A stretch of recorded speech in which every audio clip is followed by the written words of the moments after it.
जय जिनेन्द्र सभी को। परमागम ऑनर्स सेमेस्टर 10 की क्लास स्टार्ट कर रहे हैं और पेपर 2 समय सार कर्ता कर्म अधिकार उसके अंतिम चरणों में हम चल रहे हैं। नवंबर 14 तक हम ये पोर्शन खत्म कर देंगे पेपर 2 का। उसके बाद फिर पेपर 3 स्टार्ट करेंगे गोमट सार का। अभी ये स्टार्ट करने से पहले हम मंगलाचरण ले लेते हैं।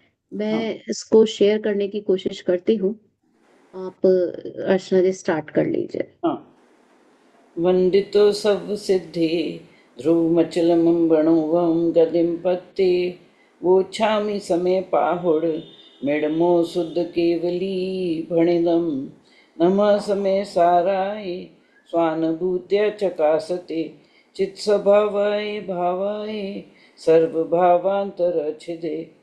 मैं करता हूँ कर्म का, कर्म है मेरा कर्म, ऐसी मिथ्या मान्यता है मिथ्यात्व अधर्म।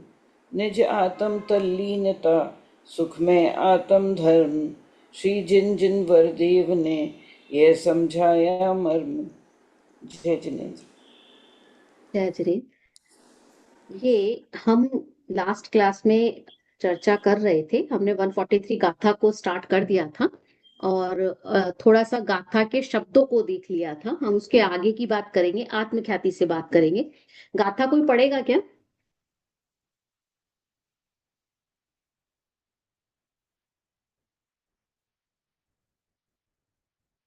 रुचिका जी, अमी जी।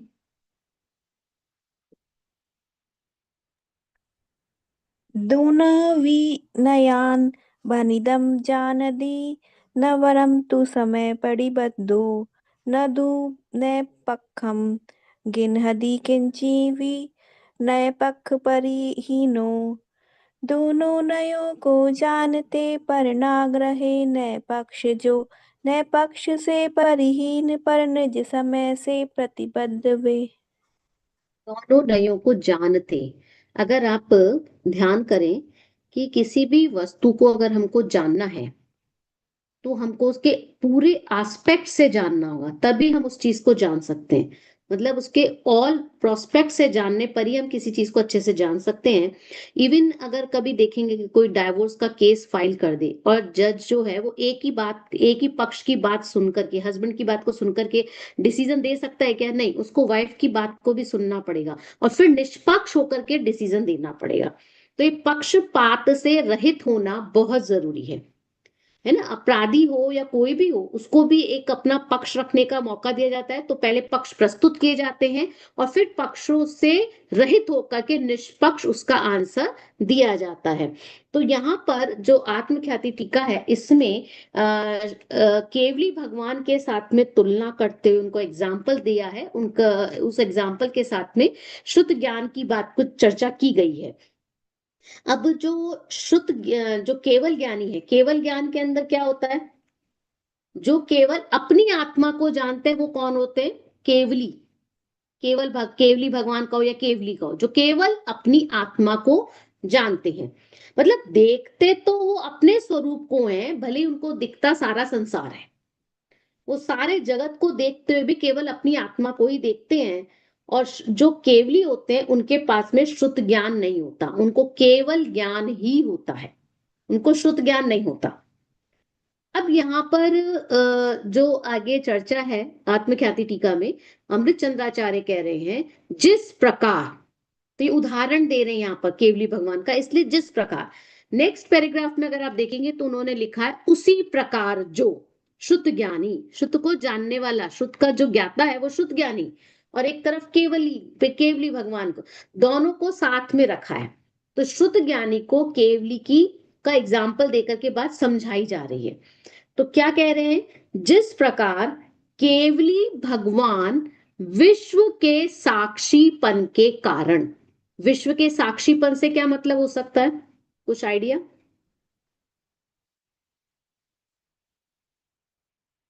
साक्षी का मतलब मैम क्या? वो जानते हैं तीन लोग को।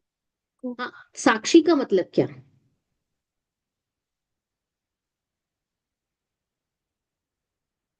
प्रूफ। गवाह। साक्ष्य होता है प्रूफ, साक्षी गवाह। है ना, वो कोई वहां पे उसको जानने वाला, उस एविडेंस, एविडेंट कहना चाहिए। तो वो विश्व को सब कुछ को जान रहे हैं, जो कुछ भी हो रहा है, मतलब कोई अपराध भी हो रहा है तो अपराध को भी जान रहे हैं, उसके साक्षी बन रहे हैं वो। तो भगवान क्या है, सब संपूर्ण विश्व को जानने वाले हैं। आपको याद आता है ये कवि इनकी क्या नाम, भागचंद जी का, जो महावीराष्टक है, जगत साक्षी मार्ग प्रकट न परो भानुरिवयो। जगत साक्षी मार्ग प्रकट न परो भानुरिवयो, महावीर स्वामी नयन पथगामी भवतु मे। सुना है कभी? अरे हमारे सिलेबस में रहा हुआ है ये महावीर अष्टक स्तोत्र। याद नहीं है ना? याद नहीं है। हाँ, तो अरहंत भगवान, केवली भगवान सब जानते हैं। तत्वार्थ सूत्र में तो पढ़ा है ना, सर्व द्रव्य पर्यायेषु केवलस्य। वो सब कुछ जानते हैं। अरे दौलत राम जी ने भी लिखा है छेड़ाला में तो, सकल द्रव्य के गुण अनंत पर जाए अनंता, जाने एक ही काल केवली भगवंता।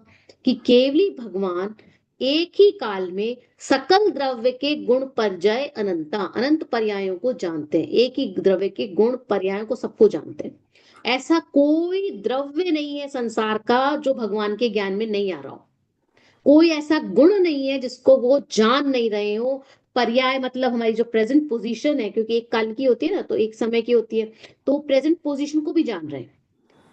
मतलब सबसे बड़ी बात तो ये है कि वो सबको एक ही काल में जान रहे हैं। बात ये है इंपॉर्टेंट, जानना इज नॉट इम्पोर्टेंट। एक ही काल में पास्ट प्रेजेंट फ्यूचर और हर एक द्रव्य के गुण पर्याय सबको जानना, द्रव्य गुण पर्याय को सबको, उसके तीनों कालों को जान रहे हैं एक साथ। तो संपूर्ण विश्व को जानने के कारण, साक्षीपन के कारण क्या हो, मतलब जानने के कारण। साक्षी को हमने थोड़ा सा खोला, साक्षी मतलब वो उसके साक्षा है, साक्ष देख रहे हैं, सारे विश्व को देख रहे हैं, दृष्टा है उसके, तो विश्व उनकी साक्षी बन रहा है। शुद्ध ज्ञान के अव्यवभूत, शुद्ध ज्ञान, शुद्ध ज्ञान के अव्यवभूत से मतलब क्या है, शुद्ध ज्ञान के अवयव क्या कहलाएंगे? निश्चय ने, व्यवहार ने, शुद्ध ज्ञान के ही अवयव कहलाएंगे ना, द्रव्यार्थिक नय, पर्यायार्थिक नय, जो भी नय है। तो जब वो सकल लोकालोक को जान रहे हैं, तो जीव द्रव्य को भी जानते होंगे कि नहीं जानते होंगे? दुनिया के जीवों को जानते हैं कि नहीं जानते? जब समस्त द्रव्यों और उनके गुणों को जानते हैं, तो दुनिया में जितने जीव हैं उन जीवों के गुणों को जानते हैं, और उनको भी जानते हैं तो समस्त पर्यायों को भी जानते हैं। और जितने भी जीव हैं उनके गुण पर्यायों को तो जानते ही हैं। तो शुद्ध ज्ञान के अव्यय क्या हो गए? नय। शुद्ध ज्ञान के जो हम कहते हैं ना, ज्ञातुर अभिप्रायो नय, ज्ञाता का जो अभिप्राय होता है उसको नय कहते हैं। शुद्ध ज्ञान को विकल्प होता है ना वो, तो शुद्ध ज्ञान का विकल्प नय कहलाता है। तो वो ज्ञानी के हृदय का भाव होता है नय। तो प्रमाण से जानी हुई वस्तु के एक अंश को जब हम ग्रहण करते हैं तो क्या कहलाता है? नय। प्रमाण से जब वस्तु के एक अंश को जानते हैं तो नय कहलाता है ना। तो वही ज्ञाता का अभिप्राय भी होता है। और नय किस में लागू होते हैं? शुद्ध ज्ञान में लागू होते हैं। और नयों में क्या विशेषता होती है कि उसमें मुख्यतः गौणता होती है। कभी हम किस नय को प्रमुख मानते हैं, कभी किस नय को गौण कर देते हैं। ऐसे ही होता है ना, गौणता प्रमुखता के साथ चलते हैं।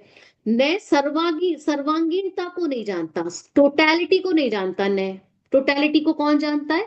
प्रमाण। तो नय शुद्ध ज्ञान का अवयव, यानी उसका अंश।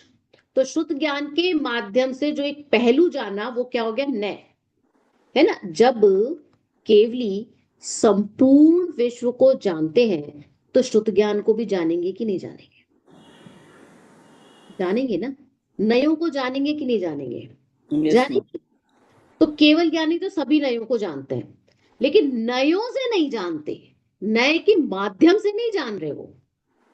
क्योंकि नए को जानने के लिए मुख्यतः गौणता की जरूरत होती है। हम क्या जान रहे हैं अभी, ये बात भी क्या भगवान के ज्ञान में नहीं आ रही होगी? ये भी तो आ रही होगी ना। तो शुद्ध ज्ञान के अंश, शुद्ध ज्ञान के अवयव क्या हो गए?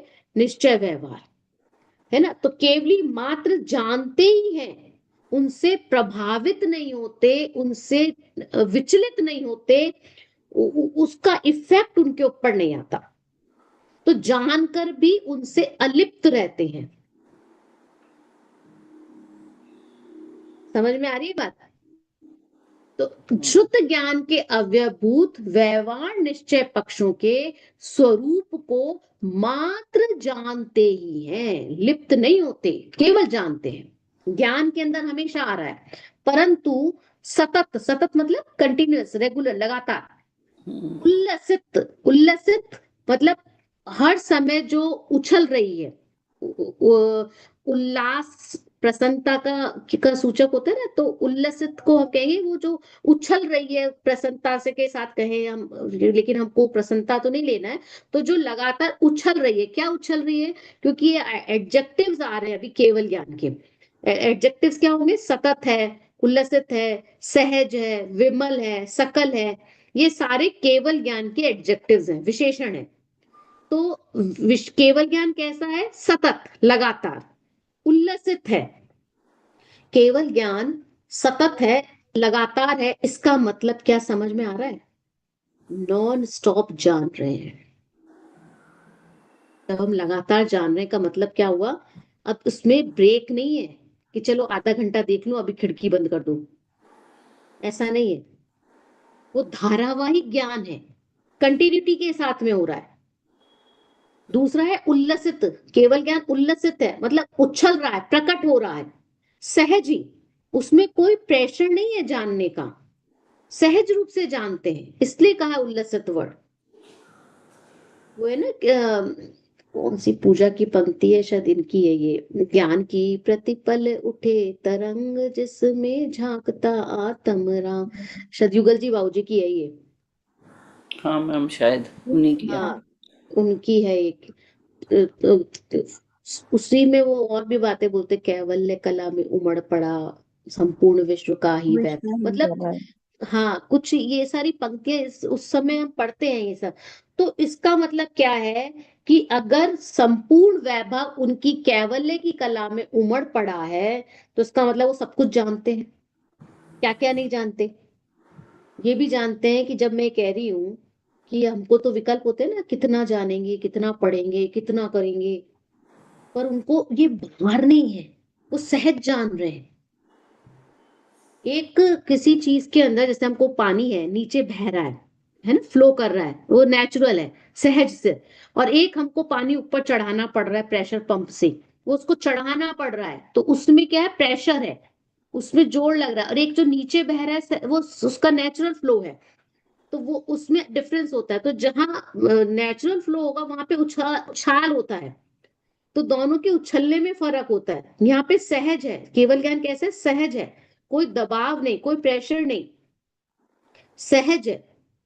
अब सहज होने के साथ साथ उसमें वो क्या है? विमल है।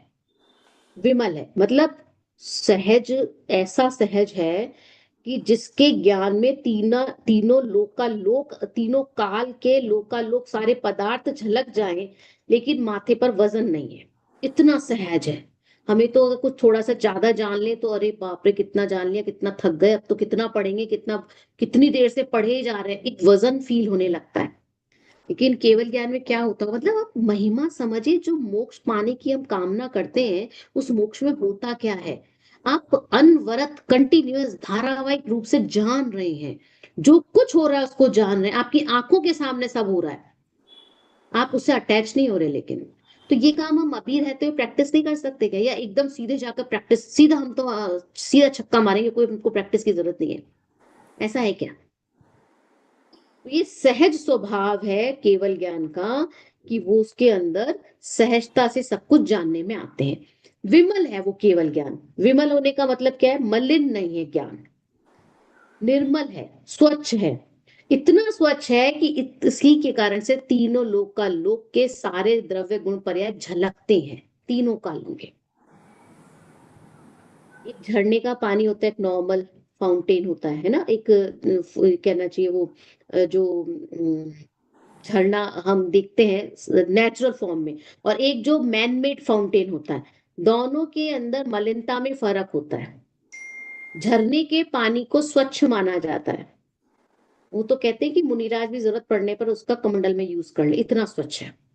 और ये झरने वाला ये फाउंटेन जो हमने मैनमेड बनाया, वो तो सेम पानी रिपीट होता रहता है, बार बार आता है, तो वो स्वच्छ नहीं है, वो मलिन है। और केवल ज्ञान कैसा है? सकल है, उसमें कोई भी ब्रेक नहीं है, सबको जानने वाला है, परिपूर्ण है। तो ऐसे केवल ज्ञान के द्वारा, बात समझ आ रही है? एक एक शब्द इंपॉर्टेंट है इसमें जो एडजेक्टिव लगा है। परंतु सतत उल्लसित सहज विमल सकल केवल ज्ञान के द्वारा सदा स्वयमेव, स्वयमेव मतलब अपने आप ही, विज्ञान घन स्वभावी होने से। अब ये जो लोकालोक जानने में आ रहा है, स्वयमेव जानने में आ रहा है, मतलब अपने आप से, कोई उसको सहयोग नहीं कर रहा है कि अरे वो कोऑपरेट करे तो जाने, नहीं तो कैसे जाने, है ना। अभी हम जो वीडियो बनाने की सोचा, हमें कोऑपरेशन की जरूरत पड़ रही है, हम एक दूसरे पर डिपेंड हो रहे हैं। केवल ज्ञान में डिपेंडेंसी नहीं है, वो लोक को किसी के सहयोग से नहीं जानते, स्वयमेव जानते हैं, स्वयमेव झलकता है और सदा झलक रहा है। और वो ज्ञान कैसा है? विज्ञान घन स्वभावी है। विज्ञान घन स्वभावी की चर्चा हम पहले की गाथाओं में कर चुके हैं। तो ज्ञान ज्ञान में स्थिर हो गया है, इसका नाम है विज्ञान घन। मतलब ज्ञान ही ज्ञान है, घन स्वभाव है, इतना कहते ना कि वो ठोस है। तो ज्ञान की प्रगाढ़ता हम कह सकते हैं, ज्ञान का गाढ़ापन, मतलब ज्ञान ज्ञायक में तल्लीन हो गया है, स्थिर हो गया है, तो वो है विज्ञान घन हो गया है, विज्ञान घन स्वभावी हो गया है। शुद्ध ज्ञान की भूमिका की अतिक्रांतता के द्वारा, शुद्ध ज्ञान की भूमिका का अतिक्रांत, अतिक्रांत मतलब पक्षातिक्रांत में अतिक्रांत पड़ा है, उल्लंघन। तो शुद्ध ज्ञान की भूमिका का उन्होंने उल्लंघन कर दिया है। आगे लिखा है ना, अर्थात शुद्ध ज्ञान की भूमिका को पार कर चुकने के कारण, ये पूरा एक ही वो है पाठ। शुद्ध ज्ञान की भूमिका की अतिक्रांतता से मतलब शुद्ध ज्ञान की भूमिका को पार कर दिया है। तो विश्व के साक्षी होने से जो सतत सकल उल्लसित विमल केवल ज्ञान था, उसके होने से क्या हुआ? शुद्ध ज्ञान की भूमिका पार हो गई। ये सब एक दूसरे से रिलेटेड है। जब विज्ञान घन स्वभावी तक आ गए ना, तो इसके कारण से शुद्ध ज्ञान की भूमिका पार हो गई। शुद्ध ज्ञान की जो भूमिका है और केवल ज्ञान की जो भूमिका है, तो कह रहे केवल ज्ञान की भूमिका ने शुद्ध ज्ञान की भूमिका को पार कर दिया। मतलब क्या हुआ? शुद्ध ज्ञान खत्म हो गया, केवल ज्ञान हो गया। अब केवल ज्ञान में शुद्ध ज्ञान का स्थान नहीं है, केवल ज्ञान शुद्ध ज्ञान से परे हो गया।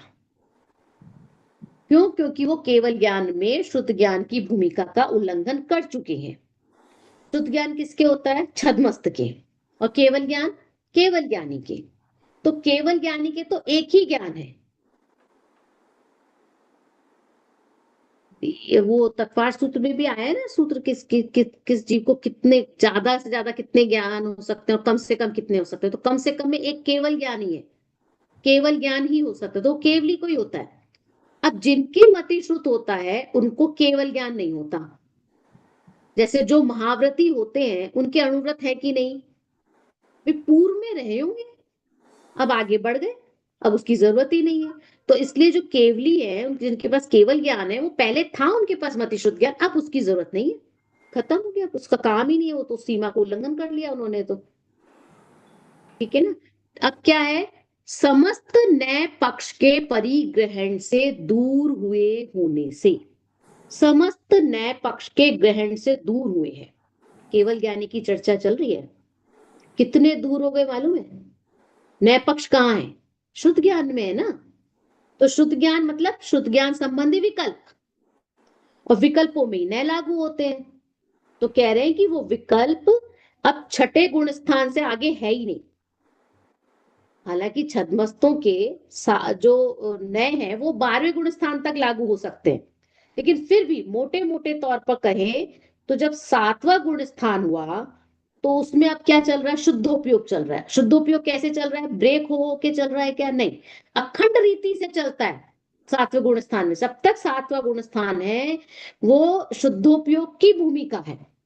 तो जो शुद्धात्मा में तल्लीन है उनके तो विकल्प है ही नहीं, कैसे होंगे? और केवल ज्ञानी कौन से गुण स्थान में? 13वें 14वें में रहते हैं। समझ रहे हो आप? सातवें गुण स्थान की का कंपैरिजन 13वें 14वें गुण स्थान वाले के साथ कर रहे हैं। तो जो 13वें 14वें गुण स्थान वाले हैं, केवली हैं, उनके तो छठे गुण स्थान वाली भूमिका छूट गई ना, थी पहले, अब नहीं है। बात समझ में आ रही है? तो ये जो उल्लंघन कर रहे हैं उसकी बात कर रही हूं मैं। तो जो श्रुत ज्ञानी उसी प्रकार जो श्रुत ज्ञानी आत्मा तत्व संबंधी क्षयोपशम से उत्पन्न श्रुत ज्ञानात्मक विकल्प उत्पन्न होने पर भी, अब क्या कह रहे हैं, जो श्रुत ज्ञानी है, श्रुत ज्ञानी मतलब जिसके क्षयोपशम संबंधी ज्ञान है। श्रुत ज्ञानियों को श्रुत ज्ञान का क्षयोपशम होगा ना, तो उनके विकल्प भी उत्पन्न होते हैं। और विकल्प कैसे होते हैं? ज्ञानात्मक होते हैं, रागात्मक विकल्प नहीं है इनके, शुद्ध ज्ञानी के। क्योंकि शुद्ध ज्ञान की भूमिका में शुद्ध ज्ञान अपना काम किए बिना तो रहेगा नहीं, और वो शुद्ध ज्ञान क्षयोपशम है। तो वो शुद्ध ज्ञानात्मक विकल्प उत्पन्न होने पर भी क्या होता है?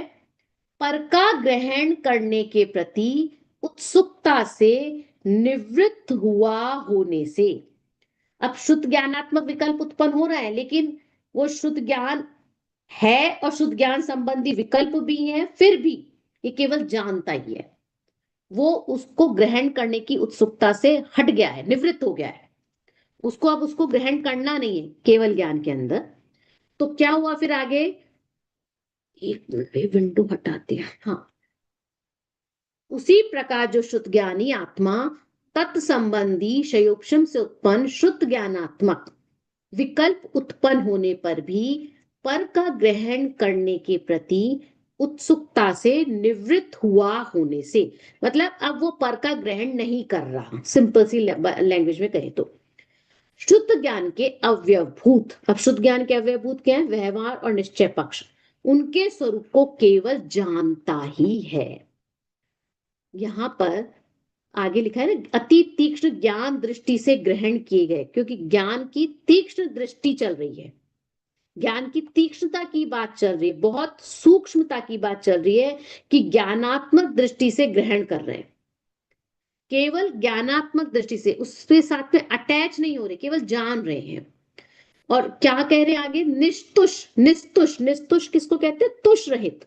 तुष मतलब छिलका रहित अनाज जो होता है ना, जो शुद्ध होता है, पवित्र होता है, जो मलिन नहीं है, प्योर। तो ऐसा निस्तुष नित्य उदित, नित्य उदित ये हमने पहले भी पढ़े हुए विशेषण प्रकाशमान के लिए।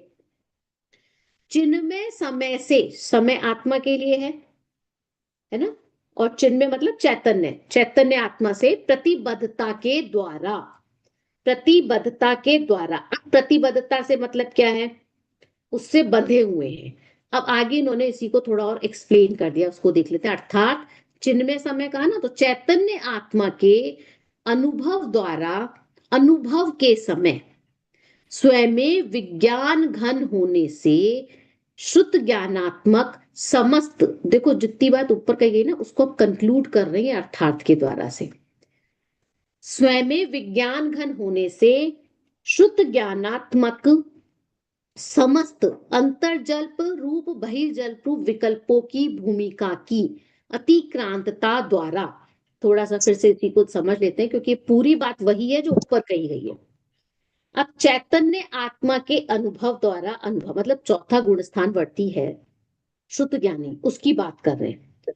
आत्मा के अनुभव के समय की समानता बता रहे हैं कि आत्मा का जब अनुभव कर रहे हैं तो चौथा गुण स्थान वर्ती और केवली दोनों के आत्मा के अनुभव में समानता है। क्यों समानता है? क्योंकि दोनों ही स्वयं हो रहे हैं, विज्ञान घन है। और विज्ञान घन होने के अलावा उसमें क्या है? उनमें शुद्ध ज्ञानात्मक जितने भी, शुद्ध ज्ञान से संबंधित जितने भी जल्प रूप मतलब विकल्प हैं, अंतर्जल्प हो, आंतरिक विकल्प हो या इतना फिर बाद बहिर्जल्प में हो या जाएगा। बाहरी विकल्प हो। दीपाली जी आपको चलो वो कूड़ा तो उठा लो सब। दीपाली जी, हाँ, अतिक्रांत अंतर्जल्प रूप और बहिर्जल्प विकल्पों की भूमिका। अब यहाँ पे क्या कहना चाह रहे हैं कि जो केवल ज्ञानी है वो जो पहले लिखा था ना कि विज्ञान घन है, स्वयं विज्ञान घन है। अब शुद्ध ज्ञानी के लिए लिख रहे हैं कि वो भी अनुभव के समय स्वयं विज्ञान घन है। अब शुद्ध ज्ञान की भूमिका वाले व्यक्ति की बात को बता रहे हैं ना, तो उसके लिए कह रहे हैं कि वो भी स्वयं विज्ञान घन है जब वो आत्मा का अनुभव कर रहा है तो। और इस समय में जब वो विज्ञान घन हो रहा है तो उस समय में उसके भी क्या है, जितने भी अंतर्जल्प हैं, मतलब विकल्प है, आंतरिक जो विकल्प हैं और बाहर जो विकल्प हैं, वो सब अतिक्रांत हो जाते हैं। मतलब जो पहले श्रुत केवली के प्रसंग में लिखा था कि श्रुत ज्ञान की भूमिका को पार कर जाने पर, है ना, दोनों का कंपेयर कर रहे हैं, तो श्रुत ज्ञानी श्रुत ज्ञान की भूमिका में अतिक्रांत नहीं हुआ, लेकिन श्रुत ज्ञान की भूमिका में उठने वाले जो विकल्प है, संकल्प हैं, उनकी भूमिका से वो ऊपर उठ गया है। कब? अनुभव के काल में। लिखा है ना, चैतन्य आत्मा के अनुभव द्वारा अनुभव के समय, तो अनुभव के काल में, अनुभव के काल में श्रुत ज्ञानी कैसा हो गया है? स्वयं विज्ञान घन हो गया है। और शुद्ध ज्ञान से संबंधित जितने भी आज के संकल्प विकल्प थे उनको वो पार हो गया है। ठीक है ना? अब क्या हो रहा है, दोनों के अंदर जो कल्पना, जो कंपैरिजन चल रहा है वो निर्विकल्पता का चल रहा है, क्योंकि विकल्प यहां पर भी पार हो गए, विकल्प ऊपर भी पार हो गए थे, दोनों के विकल्प नहीं है। वे केवल ज्ञानी तो सदाकाल ही संपूर्ण विकल्पों से पार हो गए, और जो शुद्ध ज्ञानी है वो जिस समय आत्मा का अनुभव कर रहा है उस काल में, ये बहुत इंपॉर्टेंट वर्ड है यहाँ पर, चैतन्य आत्मा के अनुभव द्वारा अनुभव के समय, ये इसका डिफरेंस क्रिएट कर रहे हैं कि जो केवली है और जो शुद्ध ज्ञानी है उसके अंदर जो निर्विकल्पता हो रही है वो क्या डिफरेंस है, कि शुद्ध ज्ञानी के तो केवल आत्मा के अनुभव के समय ही हो रही है और केवली के सदाकाल रह रही है निर्विकल्पता, वो संपूर्ण विकल्पों से पार हो चुके हैं। और शुद्ध ज्ञानी के टेम्पररी फेज है कि जो अभी ये विकल्पों से वो पार हुआ है। ठीक है, बात समझ में आ रही है? Yes ma'am. हाँ, तो ये जो विकल्प हैं शुद्ध ज्ञानी के, अंतर्जल्प और बहिर्जल्प, तो अंतर्जल्प जब है वो आंतरिक रूप से जब स्वरूप को समझ करके जो फील करने की कोशिश कर रहा है उससे संबंधित है। और बहिर्जल्प क्या होंगे? अपने स्वरूप को समझने संबंधी जो विकल्प हैं, पंच परमेष्टि संबंधी जो विकल्प हैं, वो बहिर्जल्प होंगे। बात समझ में आ रही है? हम जो विकल्प कह रहे हैं, तो अंतर्जल्प और बहिर्जल्प का मतलब क्या होगा? अंतर्जल्प में जब आप आंतरिक रूप से जो फील करने के संबंधी, जो स्वरूप को फील करने संबंधी जो विकल्प चल रहे हैं वो विकल्प है अभी। और बाहर में क्या होगा? बाहर में हम जो पढ़ते हैं आत्मा के बारे में, पंच परमेष्ठियों के बारे में, उनके संबंधी जो विकल्प उठते हैं वो हो गए। तो दोनों ही एंगल से बात कर रहे हैं, मतलब शब्दात्मक रूप से अभी हम आत्मा की चर्चा कर रहे हैं, तो वो क्या हो गई? बहिर्जल्प। और अंतर में धारा प्रवाह रूप से जो ज्ञायक भगवान आत्मा के संबंध में जो धारा चल रही है सूक्ष्म रूप से, अभी निर्विकल्प नहीं हुई है लेकिन धारा चल रही है, चिंतन चल रहा है, विकल्प चल रहे हैं, तो वो क्या हो गए? अंतर्जल्प। यहाँ पे अंतर समझ आ रहा है ना, बहिर्जल्प और अंतर्जल्प? प्रश्न हो सकता है इस पे? ये क्या होता है, निर्विकल्पता होने से पहले आत्मा के संबंध में चलने वाले जो विकल्प हैं वो है अंतर्जल्प। जल्प मतलब विकल्प, तरंगे, विचार। तो जो अंतर में चल रही हैं, सूक्ष्म रीति से चल रही हैं, उनको अंतर्जल्प कह दिया। और बाहर के अंदर जो आप जाप कर रहे आदि कर रहे हो, जो मुंह से बोल रहे हो, जो होठ हिल रहा है, जो विचार चल रहा है बाहर का, पढ़ रहे हो, वो सब बहिर्जल्प हो गए। तो अंतर में चलने वाला जल्प भी जब रुक जाएगा तो निर्विकल्प आत्मा की अनुभूति होगी। और तब आत्मा की अनुभूति कैसी होगी? मैं आत्मा हूं, अहम एक को खलु शुद्धो, है ना? यही अनुभूति होगी ना जब ये विकल्प रुक जाएंगे तो। मैं कैसा हूं, कि मैं ही ये आत्म तत्व हूं। याद आती है वो गाथा जिसमें पूरा आत्मा का स्वरूप बताया था, प्रत्यक्ष एक अखंड अनंत चिन्मय, चिन्मय मात्र ज्योति हूं, अनादि निधन अनंत। ये याद आ रहे वर्ड्स? उसी में था नित्य उदय रूप, जी मैम, कई नित्य सारे स्वभाव वाला। तो ये सारे बहिर्जल्प हैं। अब मुंह से भी बोलना बंद कर दिया, लेकिन अंदर में चल रहा है। तो बिना शब्दों के, वचनों के भी अंदर में जो फीलिंग की धारा चल रही है, वो अंतर्जल्प है। तो अब अंतर्जल्प और बहिर्जल्प की विकल्पों की भी अतिक्रांतता द्वारा, मतलब अब उस भूमिका को भी क्रॉस कर दिया। मतलब शुद्ध ज्ञान की अतिक्रांतता के पूर्व जो विकल्प तरंगे थी, अंतरंग में और बहिरंग में चल रही थी, उनको लांग कर, अब उनको लांगने से क्या हुआ कि समस्त नए पक्ष के ग्रहण से दूर हो गया। अब जब ये क्रॉस कर दिया, तो जितने भी नए पक्ष थे वो सब ग्रहण होंगे ही, वो सब तो विकल्प दूर हो गए। अब नए पक्ष को ग्रहण ही नहीं करेगा। जानने में तो आएगा, लेकिन किसी का पक्ष नहीं लेगा, क्योंकि नए नहीं होंगे तो वस्तु स्वरूप को जानेगा कैसे? विविध एंगल से, डिफरेंट डिफरेंट एंगल से तो हम वस्तु का निर्णय करते हैं ना। क्योंकि इस गाथा में पक्षातिक्रांत क्या होता है ये बता रहे हैं। नेक्स्ट में बताएंगे पक्षातिक्रांत कैसे हुए। इसमें है स्वरूप और आगे आएगा कैसे हुए 144 में। तो किसी भी नए पक्ष को ग्रहण नहीं करना, मतलब किसी भी पक्ष के साथ अटैच नहीं होना है।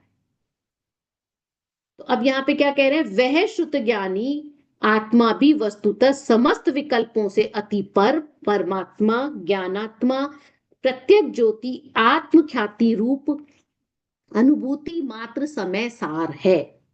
अब यहां पे आत्मा के विशेषण आ गए। जब विकल्पों से अतिक्रांत कर दिया, उनको पार कर दिया, मतलब विकल्पों का अब नामो निशान ही नहीं है, विकल्पों से जुड़े ही नहीं है, उनसे परे हो गए हैं। तो क्या होगा, शुद्ध ज्ञानात्मक विकल्पों से परे होने पर कैसा अनुभव करेगा? परमात्मा, परमात्मा अनुभव करेगा।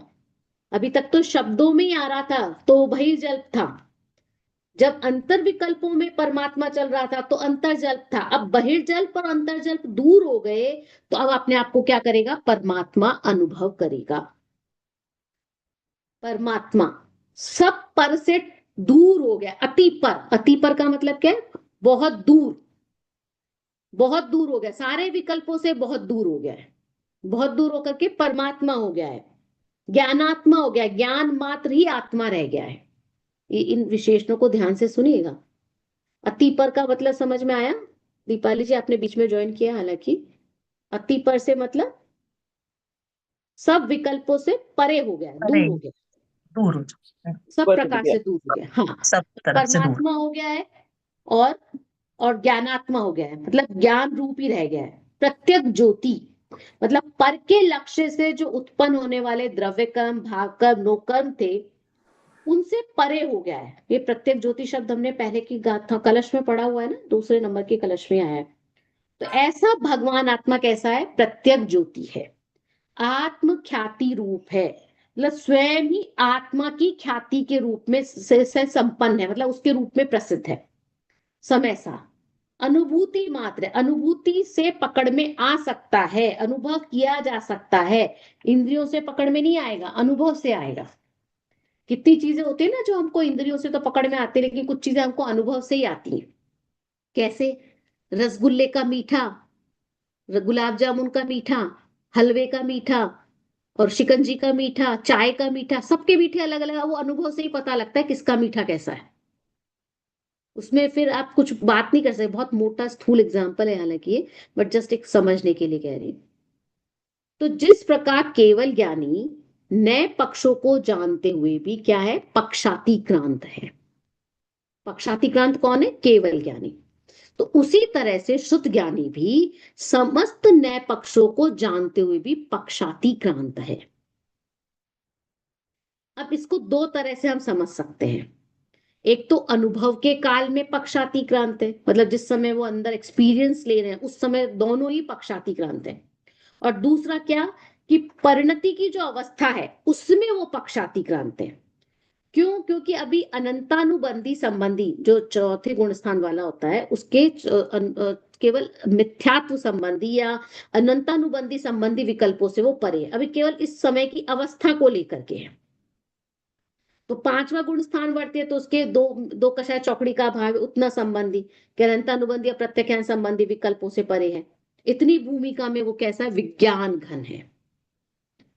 तो जिस समय वो आत्म तत्व में डूबा हुआ है उस समय वो केवल ज्ञानी के समान है। ये बात कौन कह रहा है? अमृत चंद्राचार्य। और जिस समय मिथ्यात्व और अनंतानुबंधी के अभाव स्वरूप जो शुद्ध परिणति है वो चल रही है, तो उस समय वो चौथा गुण स्थान वर्ती उसके जैसा अभाव हो रहा है वैसा केवली के मिथ्यात्व अनंतानुबंधी का उनके भी वैसा ही अभाव है। भाई केवली के तो संपूर्ण अभाव हो गया, लेकिन चौथा गुण स्थान वर्ती के जो जो नहीं है वो भी तो नहीं है ना, उनके वो भी तो नहीं है ना, उस एंगल से तो दोनों समान हो गए ना। सब बात समझ में आ रही है अर्चना जी? Yes ma'am. तो जानना सहज हो रहा है, ज्ञान समस्त पदार्थों को अलग अलग तरह से भी जान रहा है, वो विकल्प रूप से जान रहा है, सविकल्प जान रहा है। अब केवल ज्ञानी हो या शुद्ध ज्ञानी हो, दोनों का ज्ञान कैसा है? स्वपर प्रकाशक है। दोनों के ज्ञान की ये विशेषता है ना, स्वपर प्रकाशक बना। तो अज्ञानी पर को जानने के काल में भी आत्मा को भी तो जानते हैं ना भाई, पर को जान रहे हैं और अपनी आत्मा को भी जान रहे हैं। तो ज्ञान जो कहते हैं ना, ज्ञान की प्रतिपल उठे तरंग जिसमें झांकता आत्म राम, और ज्ञानी अनुभव के काल में आत्मा को जानते हैं। जानने वाला जानने वाले को भी निरंतर जान रहा है। ये बात अज्ञानी को जानने में नहीं आ रही है, वो शब्दों से बोल रहा है। अभी हम क्या है? शब्दों से ही बोल रहे हैं ना। जानने वाला कौन है? मेरा आत्मा। जानने वाले को, आत्मा को निरंतर जान रहा है। हम निरंतर जान रहे हैं कि नहीं जान रहे? वो लिखा था ना आचार्य अमृतचंद्राचार्य ने कि बाल गोपाल सबको सुलभ है, सबको सबके पास है आत्मा, लेकिन जान नहीं रहे हैं। ठीक है, तो ये यहाँ पर इस तरह से आत्मा की बात की, पक्षाति क्रांत की बात की। अब आगे जयचंद जी छाबड़ा ने भी इसी का भावार्थ लिखा है, आप इसको पढ़ लेना। ये सरल ही है, और स्वामी जी ने भी इसका अच्छा स्पष्टीकरण किया है, इसको भी आप पढ़ लेना। मैंने सारी चर्चाएं इन सबको लेकर के कर दी है, मैंने नाम नहीं लिया, बस ये समझ लीजिए, बाकी सब चर्चाएं कर दी है। यहाँ पे कंपैरिजन रखा है इन्होंने श्रुत ज्ञानी और केवली का। केवली भगवान तो सदा के लिए पूर्ण विज्ञान घन हो गए है ना, कहा था ना मैंने, पर सम्यक दृष्टि केवल अनुभव के काल में विज्ञान घन हुआ। सारी बातें मैंने यहीं की बोली हुई है, कि जो अंतर्जल्प बहिर्जल्प है उसकी बात है, ये सब बातें मैंने यहीं की बोली हुई है। ठीक है, बस मैंने केवल वर्ड टू वर्ड रीड नहीं किया है, पर है बातें यहीं की। अब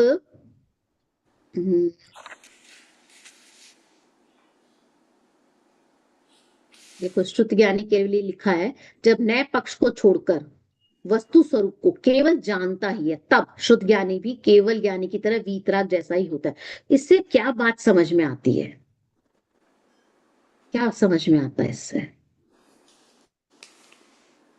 हमको लगता है ना बहुत रागी द्वेषी जीव है। मैम, पर तो जब हम वो राग द्वेष में नहीं होता और अपने केवल अनुभव के जानने काल का में। काम, जब ज्ञातापने का काम करेंगे हाँ ना, दृष्टापने का काम करेंगे, तो हम भी वीतराग रहते हैं। तो हाँ ऐसे एग्जाम्पल्स आते हैं, मैंने बहुत सारे एग्जाम्पल्स दिए थे आपको, नेता का, डॉक्टर का, व्यापारी का, बिजनेस करता है जो, कि जब उस समय उसको सिर्फ ग्राहक दिख रहा है, वो उस समय में कोई पक्ष नहीं ले रहा है, पक्षातिक्रांत है ना। अब इसके बाद में हम आगे कलश इसी को लेकर के बात कर रहे हैं। कलश के अंदर ये कलश का छंद भी थोड़ा सा डिफिकल्ट सही है, तो मैं इसका सीधा हिंदी ही पढ़ रही हूँ। एक टाइम क्या हो रहा है? 144 ले पाएंगे? ले लेंगे तो अच्छा रहेगा। मैम, शुरू तो हो जाएगी। हाँ, शुरू हो जाएगा, लेकिन वो टीका ऐसी है, उसको बीच में छोड़ने पर वापस से मुझे उठाना पड़ जाएगा नेक्स्ट, क्योंकि बीच में गैप आ जाएगा। चलिए मैं इसका हिंदी ले लेती हूँ। मैं हूँ, इसको पढ़िए कोई तो।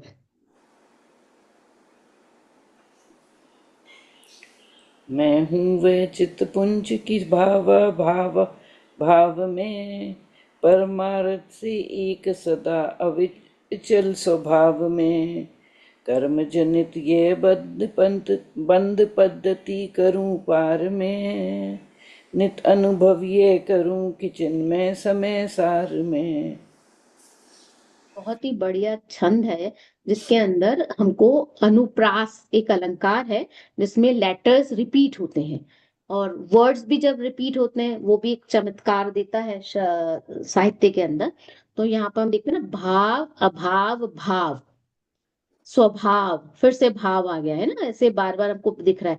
और छंद, ओरिजिनल छंद में देखेंगे तो चित्त स्वभाव, फिर भावित भावा भाव भाव, है ना, ये कितना भाव भाव भावा आ रहा है, टंग ट्विस्टर जैसा लग रहा है ना। तो ये एक चमत्कार होता है साहित्य का, एक कला होती है, ऐसे इजीली नहीं बन पाते शब्द। अब यहाँ पर क्या बता रहे हैं, मैं हूं, मतलब अपना इंट्रोडक्शन दे रहे हैं, मैं कौन हूं। मैं हूं वह चित्तपुंज, चैतन्य का पुंज हूं। ज्ञानी के अंतर में निर्विकल्पता जब अनुभव में हो रही है तो क्या होता होगा, क्या आता होगा, क्या चलेगा। निर्विकल्प है, विकल्प है नहीं। अब अंदर क्या चल रहा है, ब्लैंक, अंदर ब्लैंक है ना, तो उस समय में क्या रहता होगा, मैं कौन हूं, चैतन्य का पुंज। तो क्या आप सोच के देखिए कि ये कहना तो बहुत आसान है कि पक्ष नहीं रहना और विकल्प हट जाना। हम तो अनुभव, हम सोच भी नहीं पाएंगे कि निर्विकल्पता की स्थिति होती कैसी है, कि जब कोई भी विकल्प ना चले। कभी अपने आप को इस सिचुएशन में डालकर देखना। जो मैंने एग्जांपल्स दिखाया ना वो तो बहुत मोटे मोटे एग्जांपल्स है, आत्मा के संबंध में उतना क्लोज नहीं आते, बट एक समझने के लिए व्यवहारिक दृष्टि से है। पर आप सोच के देखिए कि हम किसी का भी पक्ष लिए बिना आत्मा का अनुभव कैसे करेंगे, जिस अभी आगे आएगा, जिसका आदि भी नहीं है, अंत भी नहीं है, मध्य भी नहीं है, कैसे कैसे जानेंगे उस आत्मा को। 144 गाथा में आएगा ये सब। देखिए इसमें क्या कह रहे हैं, 3 बार भाव शब्द का प्रयोग किया, भाव भावा भाव भाव में। अब चैतन्य का पुंज भगवान आत्मा कौन है, मैं ही हूं, मैं ही हूं। भाव अभाव और भाव में 3 शब्द हैं। और चित्त पुंज के लिए कहा गया चित्त स्वभाव में, चैतन्य रूप, है ना। तो चित्त स्वभाव को चैतन्य का पुंज यहां पर डॉक्टर भारिल ने कहा है, जिसमें चेतना ही चेतना दिखाई दे, वो चैतन्य का पुंज हो गया, चित्त पुंज हो गया। तो ऐसा भाव, मतलब भाव का मतलब है उत्पाद, भाव का मतलब है उत्पाद। हम ये पहली बार नहीं पढ़ रहे, पहले पढ़ चुके हैं। भाव यहाँ पे किस चीज का की सूचना दे रहा है, उत्पाद की। और अभाव व्यय की। उत्पाद व्यय द्रव्य है ना, द्रव्य के की क्वालिटीज। तो अभाव का मतलब है व्यय, वो व्यय का सूचक है। और नेक्स्ट जो भाव आ रहा है वो सूचक है द्रव्य का। भाव अभाव भाव में, तो पहला भाव किसकी सूचना दे रहा है, उत्पाद की। फिर अभाव किसकी सूचना दे रहा है, व्यय की। और तीसरा जो भाव है वो सूचना दे रहा है द्रव्य की। तो उत्पाद व्यय द्रव्य। तो उत्पाद में भी चैतन्यपना है, चेतना सर्वत्र व्याप्त है ना, चेतना का पुंज है। तो उत्पाद में भी है, व्यय में भी है, द्रव्य में भी है। तो अगर हम परमार्थ से देखेंगे तो भगवान आत्मा उत्पाद व्यय द्रव्य, ये 3 रूप से कहे जाने पर भी ना तो उत्पाद वाला है, ना द्रव्य है, ना व्यय रूप है। ऐसा थोड़ी आत्मा, वो तो हम बताते हैं व्यवहार में, इसको समझाते हैं कि आत्मा इस तरह का, इस आत्मा का गुण है, द्रव्य है ना। तो ये आत्मा उत्पाद रूप, व्यय रूप, द्रव्य रूप, 3 रूपता से कहे जाने पर भी 3 रूप नहीं है, एक ही है। तो परमार्थ से क्या है, सदा एक है, परमार्थ से एक सदा, परमार्थ से वो एक है, अविचल है। अविचल मतलब चलायमान नहीं है। स्वभाव में, स्वभाव कैसा है उसका, चेतना स्वभाव है ना, चेतना से युक्त है। तो ये जो विकल्प है वो बंध का उत्पन्न करने वाले होते हैं। विकल्प जितने भी होते हैं, जो भी हमारे चित्त में विकल्प खड़े होते हैं, वो क्या करते हैं, वो राग को उत्पन्न करने वाले होते हैं, बंध को उत्पन्न करने वाले होते हैं। क्योंकि वो राग जनित होते हैं या द्वेष जनित होते हैं, शुभ भाव जनित होते हैं या शुभ भाव जनित होते हैं। तो जब जीव विषय कषाय का चिंतन कर रहा होता है ना, तो वो कर्म से बंध रहा होता है कि नहीं होता है, बताइए। बंद कर रहा होता बनता है है, ना, है ना। बन रहा। हाँ बनता है। और जब ये जीव परमेष्ठी का चिंतन कर रहा होता है तब तब इसके कर्म का आश्रय होता है क्या? शुभ भाव बंधेंगे उसमें। आश्रय हुआ ना, कर्म का आश्रय हुआ, हाँ हाँ। होना है ना। तो और जब ये जी शुभाश्रव शुभाश्रव पंचम, होगा। हाँ, बंध रहे ना, आश्रम मतलब ही बंधन हो गया। तो जब ये जी पंचम पारिणामिक भाव के चिंतन में, उसके भावों में डूब रहा था, तब इसके आश्रय बंद हो रहा है क्या? भाई जिससे आश्रय बंद हो रहा है वो सब बंध पद्धति है, कर्म जनितीय बंध पद्धति करूं पार में। जितनी भी विकल्पात्मक दशा है उन सबको यहाँ पे बंध पद्धति कहा है। ख्याल में आ रही है बात? विकल्प मात्र जी जब राग को उत्पन्न करने वाला है तो जानने वाला विकल्प की बात रही नहीं। फिर राग कर रहा है तो खाली जाननहार दृष्टा कहाँ बना रहा, वो ज्ञाता कहाँ बना रहा?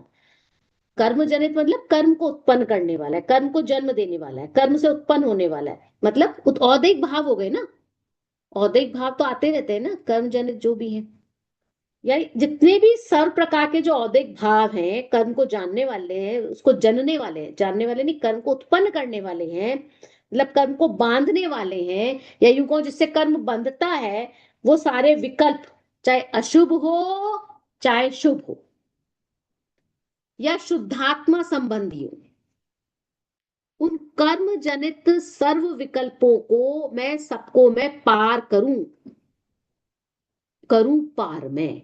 और पार करने से क्या होगा, देखो ये बात लिखिए ना, परमारथ से एक सदा अविचल स्वभाव में कर्म जनित यह बंध पद्धति, कि ऊपर हमने कहा कि उत्पाद व द्रव्य युक्त ये चैतन्य पुंज है, और परमार्थ से जो एक है, सदा अविचल है और चैतन्य स्वभाव वाला है, इसका भी मैं विकल्प करूंगा तो ये कर्म जनित है और ये बंध की पद्धति है।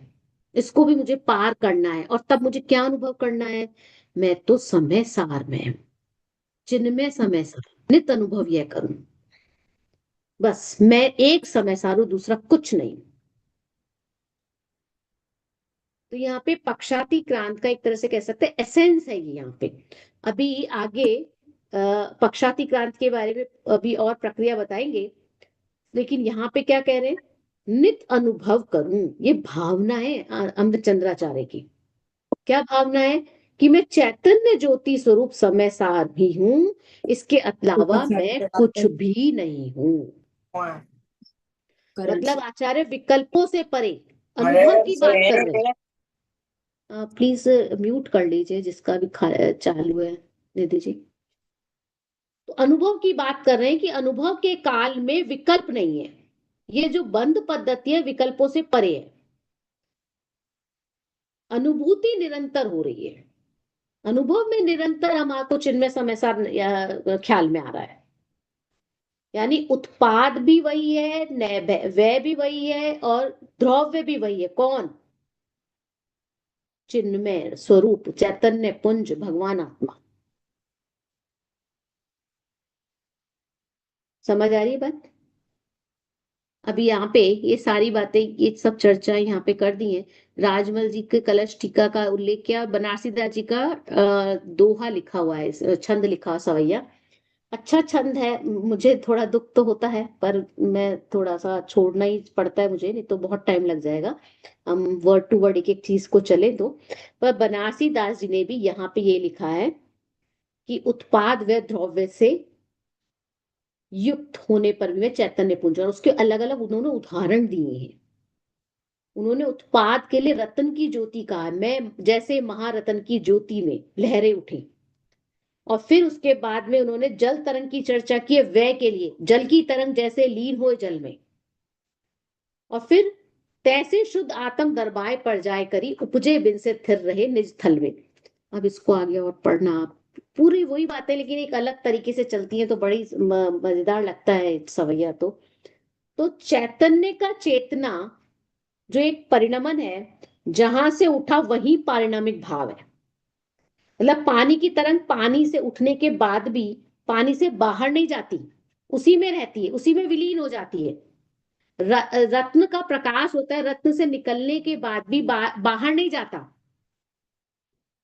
रत्न से प्रकाश उत्पन्न हो रहा है, लेकिन वो बाहर नहीं जा रहा, आपको लगता है, लेकिन वो बाहर फैलता, बाहर उसका प्रवेश नहीं होता, वो बाहर की तरफ हमको दिखता नहीं है, वो उसके अंदर का ही प्रकाश होता है, अंदर ही रहता है।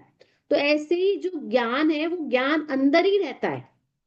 बाहर हमको कितनी भी चीजें ज्ञान से जानने में है, लेकिन हमारा ज्ञान अंदर ही रहता है। तो इसलिए उत्पाद व द्रव्य युक्त जो आत्मा है, उसकी चेतनता की चर्चा उन्होंने यहाँ पे बनारसी दास जी ने की है, कि ये जो आत्मा है चित्त स्वभाव से भरा हुआ है। ये जो मैंने बात कही वो आपको यहाँ पे भी दिख जाएगी। यहाँ ध्यान देने होगे, उत्पाद को समझने के लिए रत्न की ज्योति का, व्यय को समझाने के लिए जल की तरंगों का उदाहरण दिया है। बाहर नहीं जाती है ना, ये सब बातें आप पढ़ लीजिएगा, आपको मिल जाएगा सारा का सारा। फिर बाद में देखिए लिखा है कि जिस चित्तपुंज आत्मा के द्वारा अपने उत्पाद व द्रव्य किए जाते हैं, मैं उस समय सारूप आत्मा का अनुभव करता हूँ। फिर कांजी स्वामी का स्पष्टीकरण है यहाँ पे, बहुत अच्छा है। तो कुल मिलाकर के यहाँ पे क्या बताया गया है कि जो भगवान आत्मा है वो किससे पार है? पर से और पर्यायों से, उससे पार है। उत्पाद व्यय होते हुए भी उत्पाद व्यय से निरपेक्ष है। और ज्ञान प्रधान रूप से जब हम कथन करते हैं तो उसको तब हम कहते हैं उत्पाद व्यय द्रव्य स्वभावी। डिफरेंस समझ में आ रहा है? जब हम ज्ञान के एंगल से जब कथन करते हैं आत्मा के लिए तो उसको कहते हैं उत्पाद व द्रव्य स्वभावी। द्रव्य का लक्षण बताते हैं ना हम तो ये, लेकिन आत्मा क्या उत्पाद व द्रव्य से मतलब उत्पाद व से युक्त है क्या? वो द्रव्य है। उत्पाद व उसमें होते रहते हैं, वो अलग बात है, लेकिन वो उससे भी पार है। हमको कहीं भी विकल्पों में नहीं बंधना है। कुल मिलाकर के बात ये है, ठीक है। अभी 144वीं गाथा की चर्चा आती है इसके अंदर। अब एक चीज देखिए, हमने इसी को थोड़ा सा और चर्चा कर लेते हैं, थोड़ा कंफ्यूजन रह जाएगा, क्योंकि दो बातें मैंने बोली, उत्पाद व द्रव्य। हमने तत्वा सूत्र में पढ़ा था ना, उत्पाद व द्रव्य युक्तम सत, सत का लक्षण। द्रव्य का लक्षण क्या है? सत द्रव्य लक्षण। सत किसे कहते हैं? उत्पाद व द्रव्य युक्तम सत। तो उत्पाद व द्रव्य इनसे जो युक्त है वो द्रव्य है ना? ऐसा नहीं होता कि उत्पाद कहीं और हो रहा है, व्यय कहीं और हो रहा है, तीनों मिलकर एक ही वस्तु है। स्वरूप की अपेक्षा से फर्क है, वस्तुपने की अपेक्षा से भेद नहीं है। तीनों का स्वरूप अलग अलग है, न्यारा न्यारा है, लेकिन फिर भी वस्तु में भेद नहीं है। तीनों चीजें एक ही वस्तु में है। जब हम उत्पाद की बात करते हैं तो उसका स्वरूप अलग तरह से चलता है, व्यय की बात करते हैं वो अलग है, लेकिन तीनों है तो एक ही में ना। हमने प्रवचन सार की 106 नंबर की गाथा पढ़ी थी क्या? याद आता है? वहां भी ये चर्चा है, आप देखना उसको।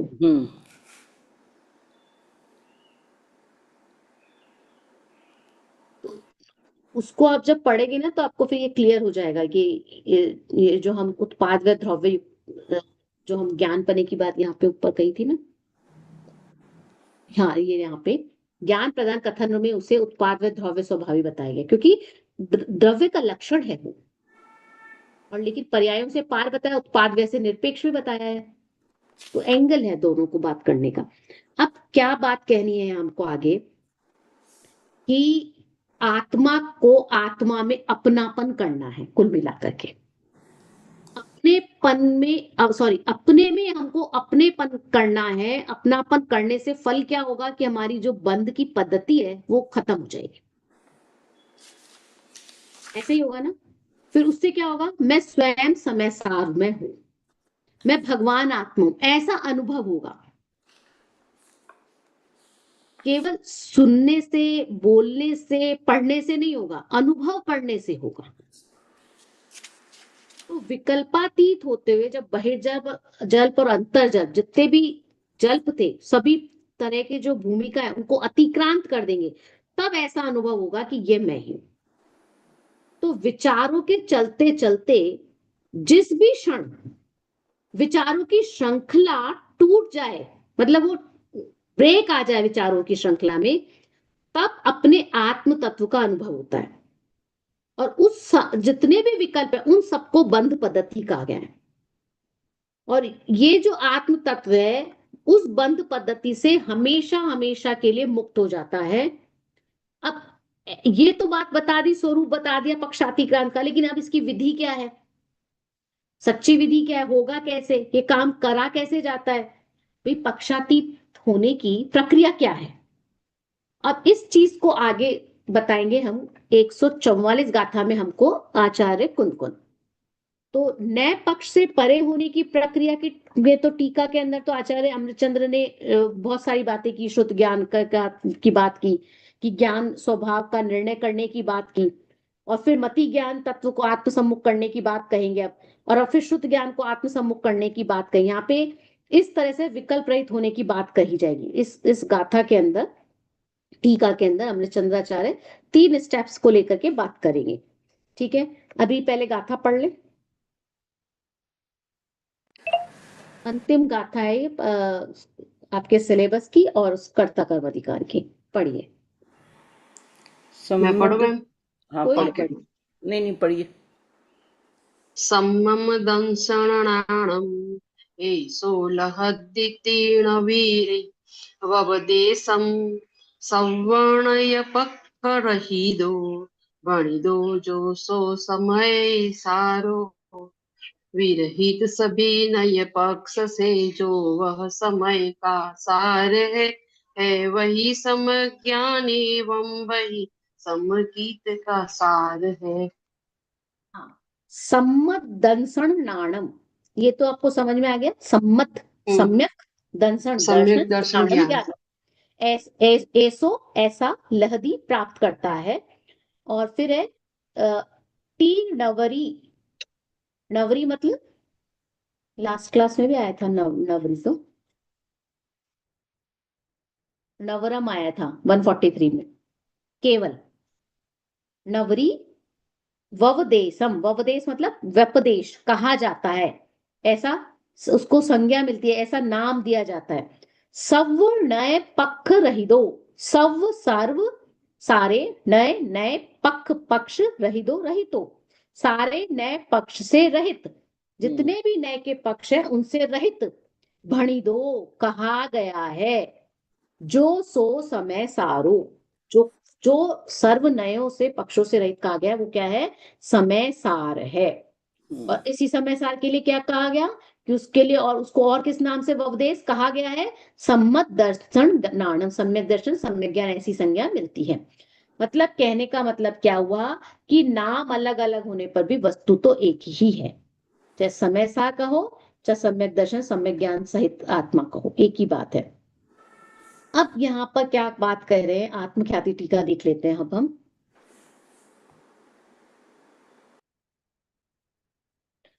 वास्तव में तो समस्त नए पक्षों के द्वारा खंडित न होने से जिसका समस्त विकल्पों का व्यापार रुक गया है, ऐसा समय सार रूप भगवान आत्मा ही सम्यक दर्शन और सम्यक ज्ञान नाम को प्राप्त है। तात्पर्य यह है कि सम्यक दर्शन और सम्यक ज्ञान समय सारूप आत्मा से अलग नहीं है, अभिन्न ही है। इसमें कुछ ऐसा लगता है कि इसको एक्सप्लेन करने की जरूरत है? नहीं मैम, ये तो वही बताया है तो उसमें ही है। दर्शन ज्ञान तो आत्मा से होता है तो उससे अलग कैसे हो सकता है? हाँ, समय सारूप भगवान आत्मा कैसा है, सारे हम्म। विकल्प उसमें हट गए हैं। देखो सुनो, हम्म। एक तरफ कहा कि नए पक्षों के द्वारा खंडित नहीं होने से उसके समस्त विकल्पों का व्यापार रुक गया, विकल्प रहित हो गया समय सारू भगवान आत्मा। अब उसको आपने सम्यक दर्शन सम्यक ज्ञान ये विकल्प भी दे रहे हो, तो कई दोनों एक ही है, अब अभिन्न ही है, एक ही आत्मा की बात कर रहे हैं। सम्यक दर्शन सम्यक ज्ञान से आत्मा अलग नहीं है। बात समझ में आई? जी। ठीक है ना, जो विकल्पों की बात कही कि एक बार तो कह दिया कि विकल्प रहित है, फिर वापस से विकल्प खड़े कर रहे हो, तो उसके लिए कहा है कि ये दोनों एक ही है, अलग अलग नहीं है। अब देखिए आगे, पहले अब यहाँ पे थोड़ी सी चर्चा, आपको ऐसा लग सकता है कि समझ में नहीं आ रही हो करके, ध्यान से पढ़ेंगे ना तो समझ में आएगा। इसमें सिर्फ शब्दों का चमत्कार है, बार बार आपको एक सी चीजें कुछ दिखाई भी दे सकती हैं, तो लेकिन समझने की कोशिश करेंगे तो समझ में आएगा। अब इसमें क्या कह रहे हैं, 3 स्टेप की चर्चा करेंगे यहाँ पर, है ना।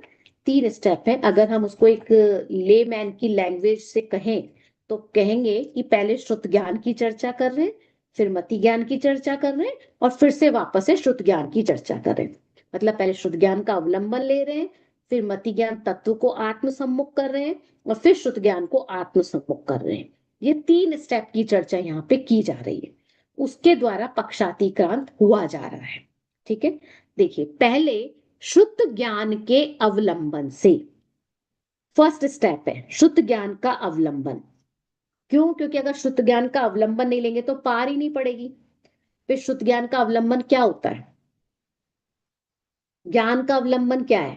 शुद्ध ज्ञान तो स्वयं अवलंबन लेने वाला है क्या?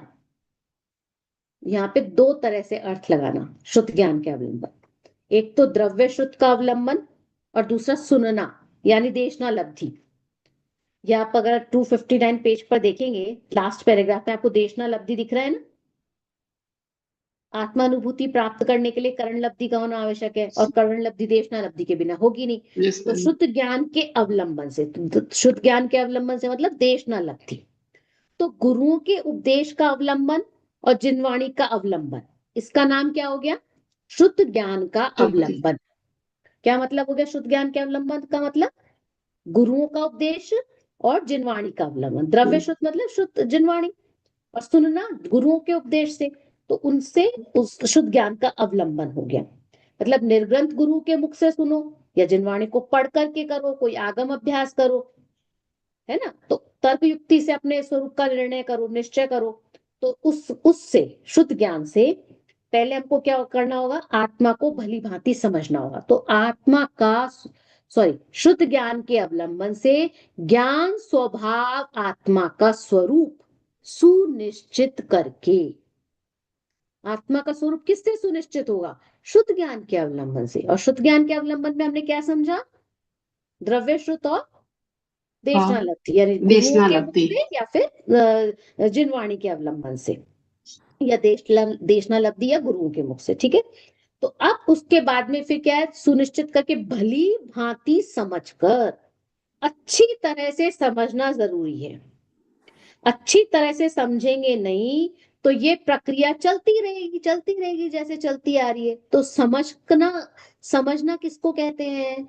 जब उसको अमल में लाते हैं तो समझना कहलाता है ना। ये वाली बात हम समझते हैं इस चीज को। जब हम बच्चे को कहते हैं कि तू पढ़ ले पढ़ ले पढ़ ले, हाँ पढ़ रहा हूँ पढ़ रहा हूँ, पढ़ कहाँ रहा है?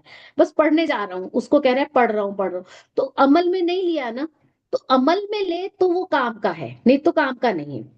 तो अब आगम के आधार से आगम का स्वरूप समझा कि नहीं समझा, कि गुण क्या है, द्रव्य क्या है, उनकी शक्तियां कौन कौन सी हैं, कौन कौन सा काम कर रहे हैं, मेरी क्वालिटीज क्या है ना। दुनिया भर में हमको कितनी चीजें होती हैं, जब तक हम उनका परिचय प्राप्त नहीं करते, उनके पावर्स को नहीं जानते, तो हमें महिमा नहीं आती। नाम मात्र से थोड़ी महिमा आती है। अभी मैं किसी को कहूंगी नरेंद्र मोदी, इंडिया से बाहर, उनको क्या महिमा आएगी? वो जानते ही नहीं है, होगा कोई नरेंद्र मोदी नाम का कोई व्यक्ति। लेकिन जब पता लगे इंडिया का प्राइम मिनिस्टर है ना, तब उसको थोड़ी महिमा आएगी। फिर हम उसकी और क्वालिटीज बताएंगे तो और महिमा आएगी। तो आत्मा के अनुभव के लिए भी हमको क्या करना है? उसकी महिमा के लिए क्या करना है? तो 5वीं गाथा की टीका में कहा था ना कि आगम से, युक्ति से, गुरु के उपदेश से, है ना, आत्मा का निर्णय करो। तो आत्मा का भली भांति निर्णय करो। तो ये जब सब समझ लिया, तब हमको आत्मा की क्या होगी? ख्याति। तो क्या कहा?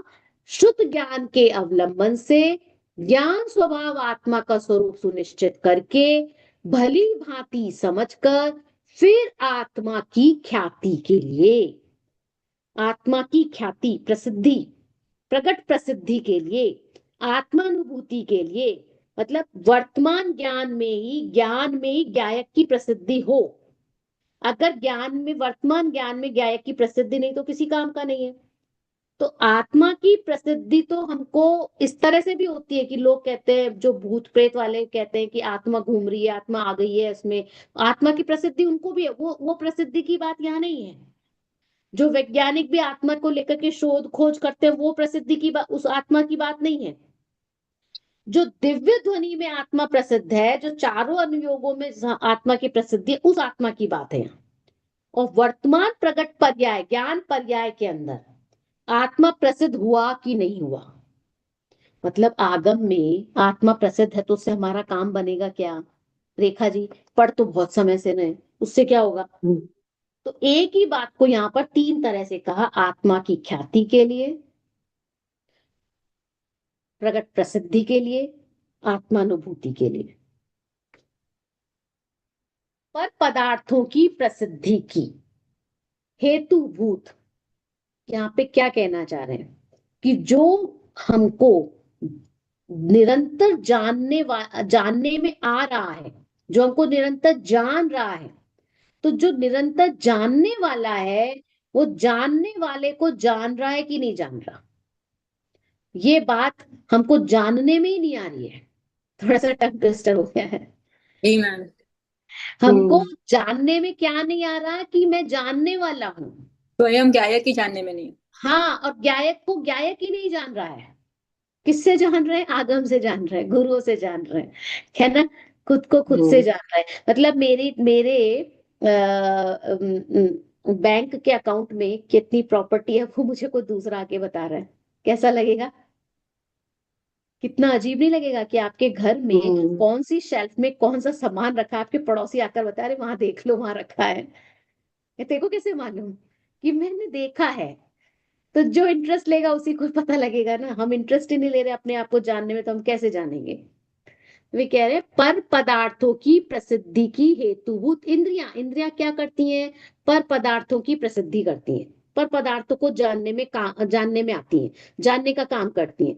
मन और इंद्रियां नॉन स्टॉप 24/7 पर पदार्थों की ही प्रसिद्धि करती हैं। देख लीजिए आप, हमारी इंद्रियां क्या करती हैं? आंखें खोलते ही हमको क्या क्या सामान दिखाई देता है, पर पदार्थ तो दिखाई देते हैं।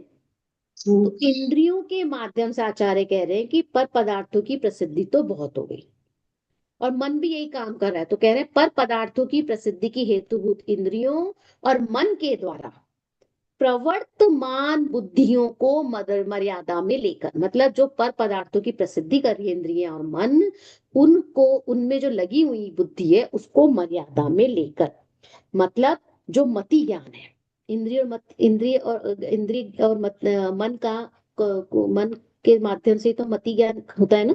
तो इंद्रिय मन के द्वारा जो बुद्धि पर पदार्थों को जानने में लगी हुई है उसे मर्यादा में लेकर, मर्यादा में लेने का मतलब क्या है?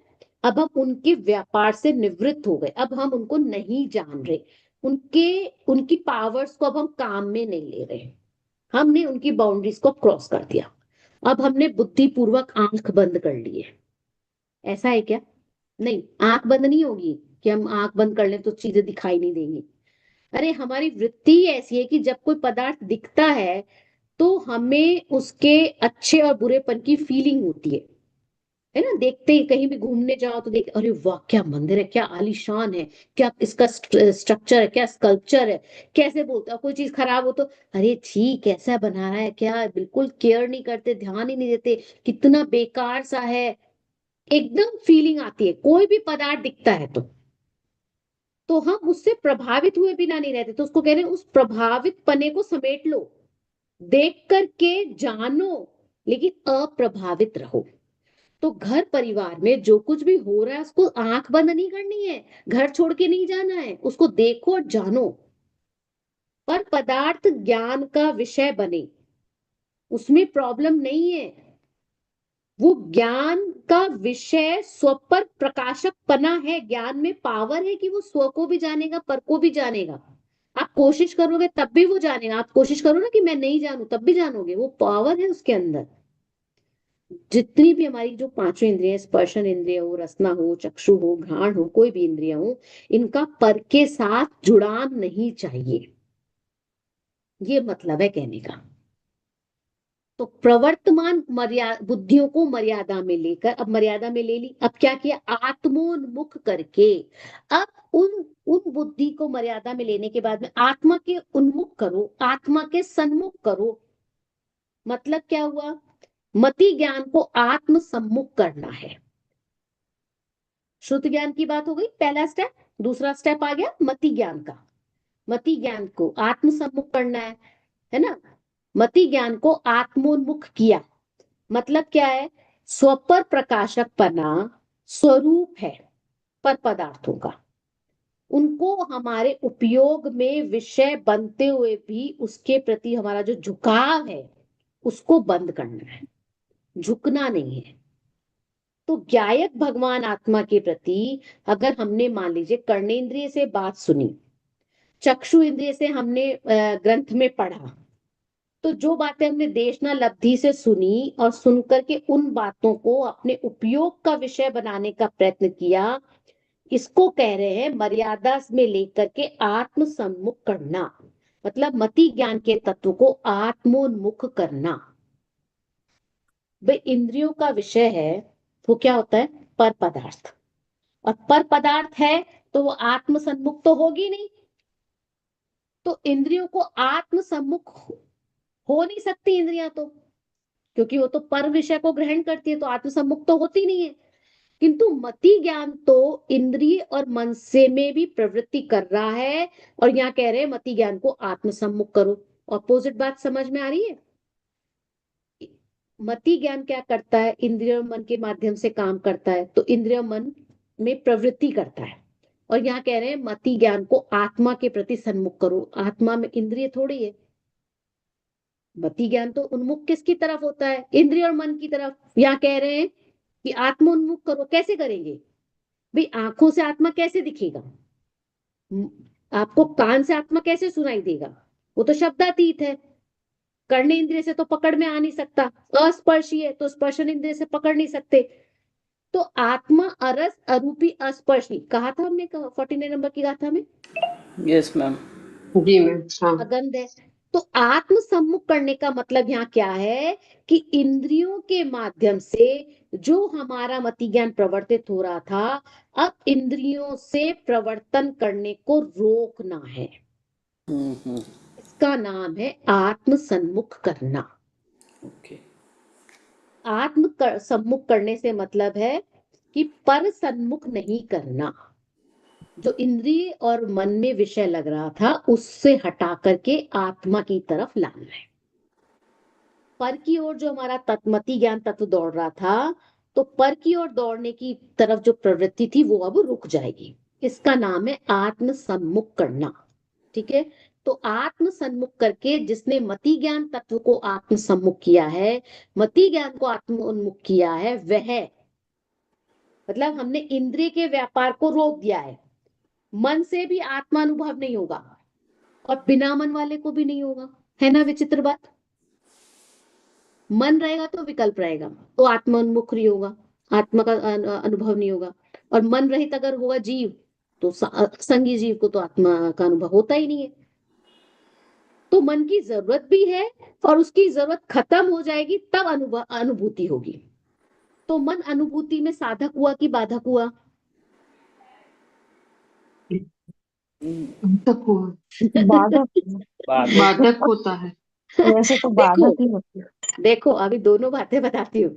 अगर हमने साधक माना तो मन में विकल्प जब तक चलते रहेंगे आत्मा की अनुभूति नहीं रहेगी, तो मतलब बाधक जी। तो ड्रॉप करना मन। इसीलिए वो आपने कहा आत्मा अनुभूति में ही बाधक बनेगा। तो फिर मन की जरूरत ही क्या है? बाधक है तो हटा दो। लेकिन हटा देने से भी अनुभूति मैम नहीं। विकल्प के बिना तो आगे नहीं, बढ़ ही नहीं सकते। देखो बाधक कह दिया तो फिर हटाना पड़ेगा ना। आत्मा को जानने के लिए भी तो चाहिए ना। तो फिर अब बाधक कैसे हो गया फिर? तो मैम विकल्प के बिना अपन आगे बढ़ ही नहीं पाएंगे। देखो जो जो साधक है ना वही बाधक है। अपनी अपनी भूमिका में साधक है, और उस भूमिका से ऊपर उठने के बाद वही चीज बाधक हो जाती है। सिंपल सी बात है। हम पहले देव दर्शन करते हैं, देव दर्शन करने के बाद में कहते हैं कि देव अभी तुम पूजा भी करो। अब ये देव दर्शन हमारे लिए क्या हो गया? इससे आगे बढ़ना है, एक स्टेप आगे लेना है। तो एक स्टेप आगे लेने के लिए हमको वो तो चाहिएगा ना, तभी तो आगे बढ़ोगे। वो है ही नहीं स्टेप, तो आगे कैसे बढ़ोगे? मन चाहिए भी और मन से काम होगा भी नहीं।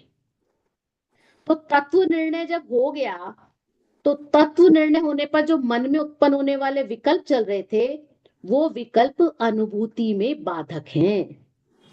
मन में ही तो विकल्प चलेंगे ना, मन में ही तो उत्पन्न होंगे। हम्म, लेकिन अब वो अनुभव के काल में वो विकल्प की जरूरत ही नहीं है, बाधक हो गए। तो इसलिए आत्मानुभूति के लिए उन विकल्पों को तोड़ करके भी हमको निर्विकल्प अनुभव करना है। किसको? अनुभव, आत्मा का अनुभव करना है। समझ आई बात? राजकुमार राजा के रहते राजा नहीं बन सकता, लेकिन उसको राजा का बेटा भी होना पड़ेगा, नहीं तो बनेगा कैसे राजा? राजा का बेटा होना भी जरूरी है, और राजा के हटने के बाद ही वो राजा बन सकता है, वो भी राजा को हटाना भी पड़ेगा उसको राजा बनाने के लिए।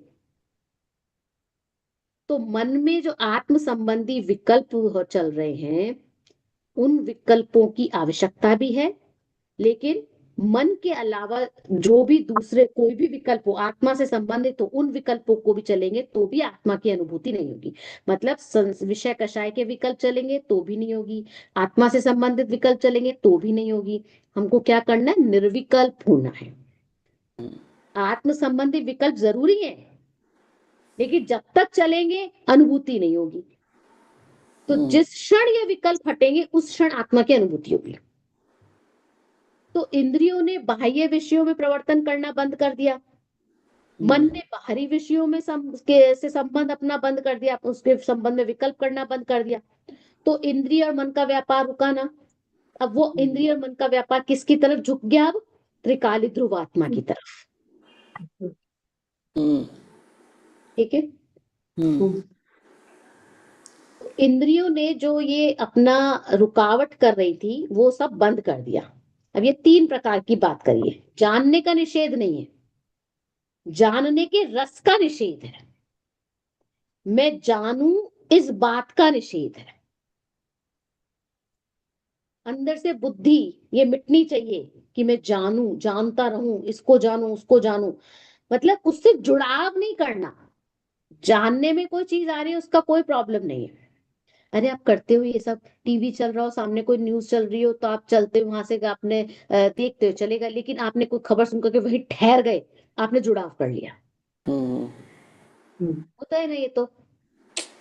होता है। हाँ। तो अब यहाँ पे आत्म सम्मुख करने के लिए क्या कर रहे हैं? क्या स्टेप है आत्म सम्मुख होने के लिए, आत्मानुभव होने के लिए? क्या स्टेप है? शुद्ध ज्ञान से पहले आत्मा का निर्णय करना है, निर्णय करने के बाद मति ज्ञान को आत्म सम्मुख करना है ना? तो इंद्रियों को मर्यादा में रखा, मतलब कंट्रोल कर लिया, वो इधर उधर नहीं दौड़ेंगी। अब बुद्धि पूर्वक टीवी देखना बंद कर दिया। अब बुद्धि पूर्वक जो स्पर्शन इंद्रिय के विषय थे उनकी तरफ से उपयोग को हटा लिया। अब हमको डनलप के गद्दों के प्रति आकर्षण नहीं रहा। अब बुद्धि पूर्वक जो चक्षु इंद्रिय से हमका हमारा विषय की तरफ उपयोग लगता था, चक्षु इंद्रिय के विषयों की तरफ अब उपयोग वहां नहीं लगता। ठीक है, दिखता है तो दिखता है, देख लिया तो देख लिया, नहीं देखा तो नहीं देखा। समझ आ रही है बात? तो मति ज्ञान संबंधी जो अब तक हमारा उपयोग चल रहा था, उन सब उपयोग को अब हमने कहाँ से समेट करके कहाँ लगा दिया? आत्मा की तरफ। तो पहले शुद्ध ज्ञान का अवलंबन किया, फिर मति ज्ञान तत्व को आत्म सम्मुख किया, फिर वापस से शुद्ध ज्ञान को आत्म सम्मुख करेंगे। ये स्टेप है। अब आगे हम शुद्ध ज्ञान की तरफ बढ़ेंगे। थोड़ा डिफिकल्ट लग रहा है क्या? जरा कंफ्यूजिंग है, लेकिन समझ आ गया। हाँ थोड़ा सा, लेकिन एक बार फर्स्ट टाइम तो ऐसे ही लगेगा, फिर दोबारा पढ़ेंगे तो समझ में आएगा। हाँ। ठीक है।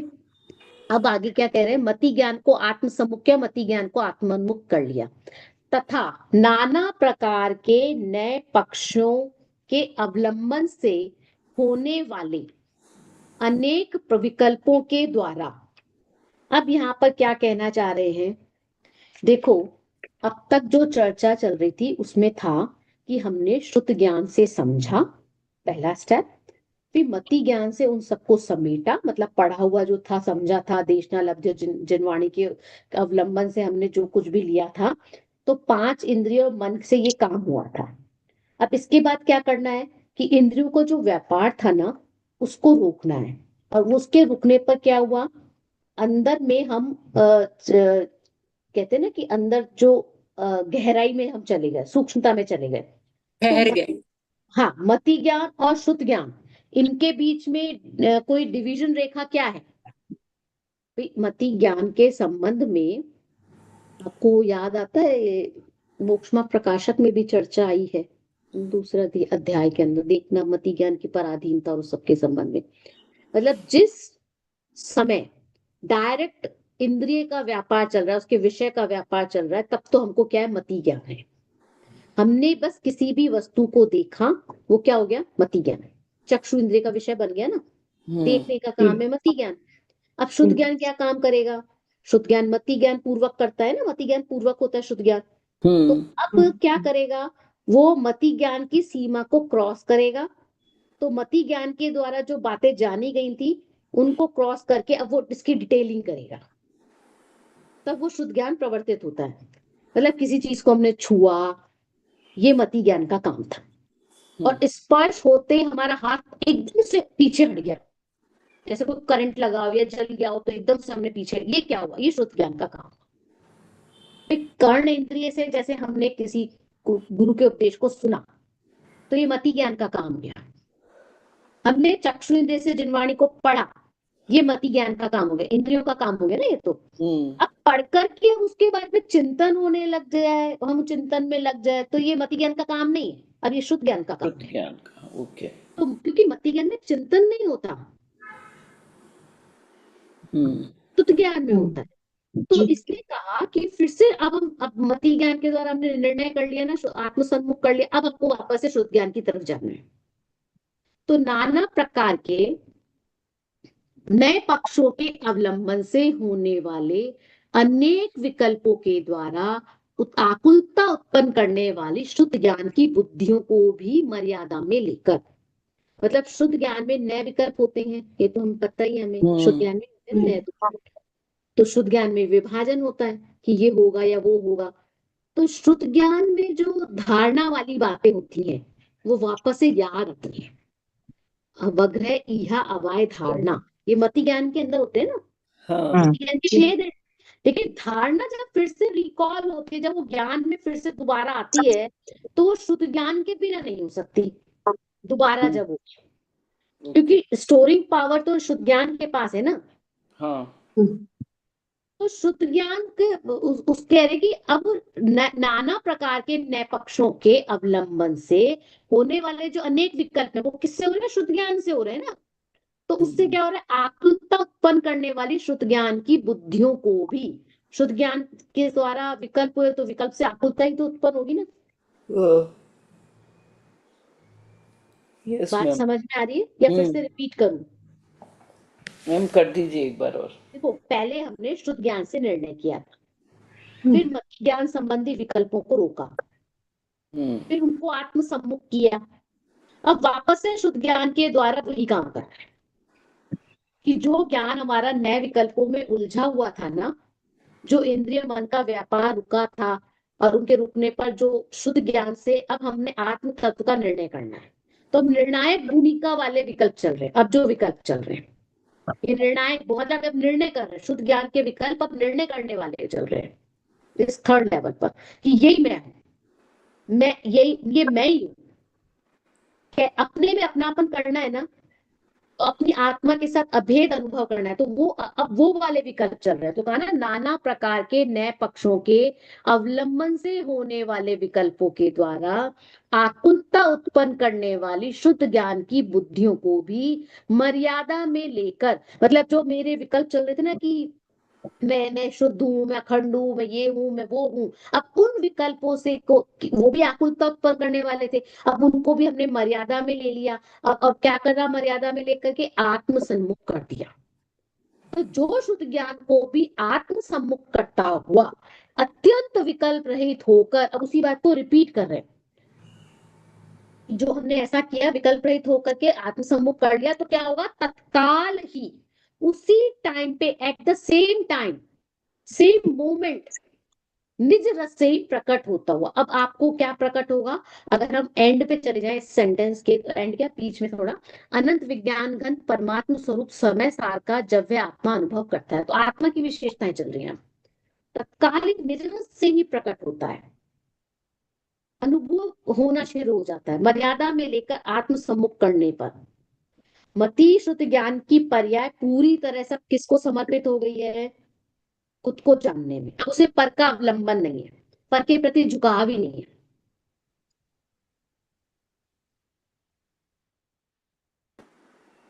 निज रस से ही प्रकट हो रही। निज रस मतलब अपना रस, आनंद का रस, अपनी पर्याय में मग्न हो गई है, अपने आनंद में मग्न हो गई है।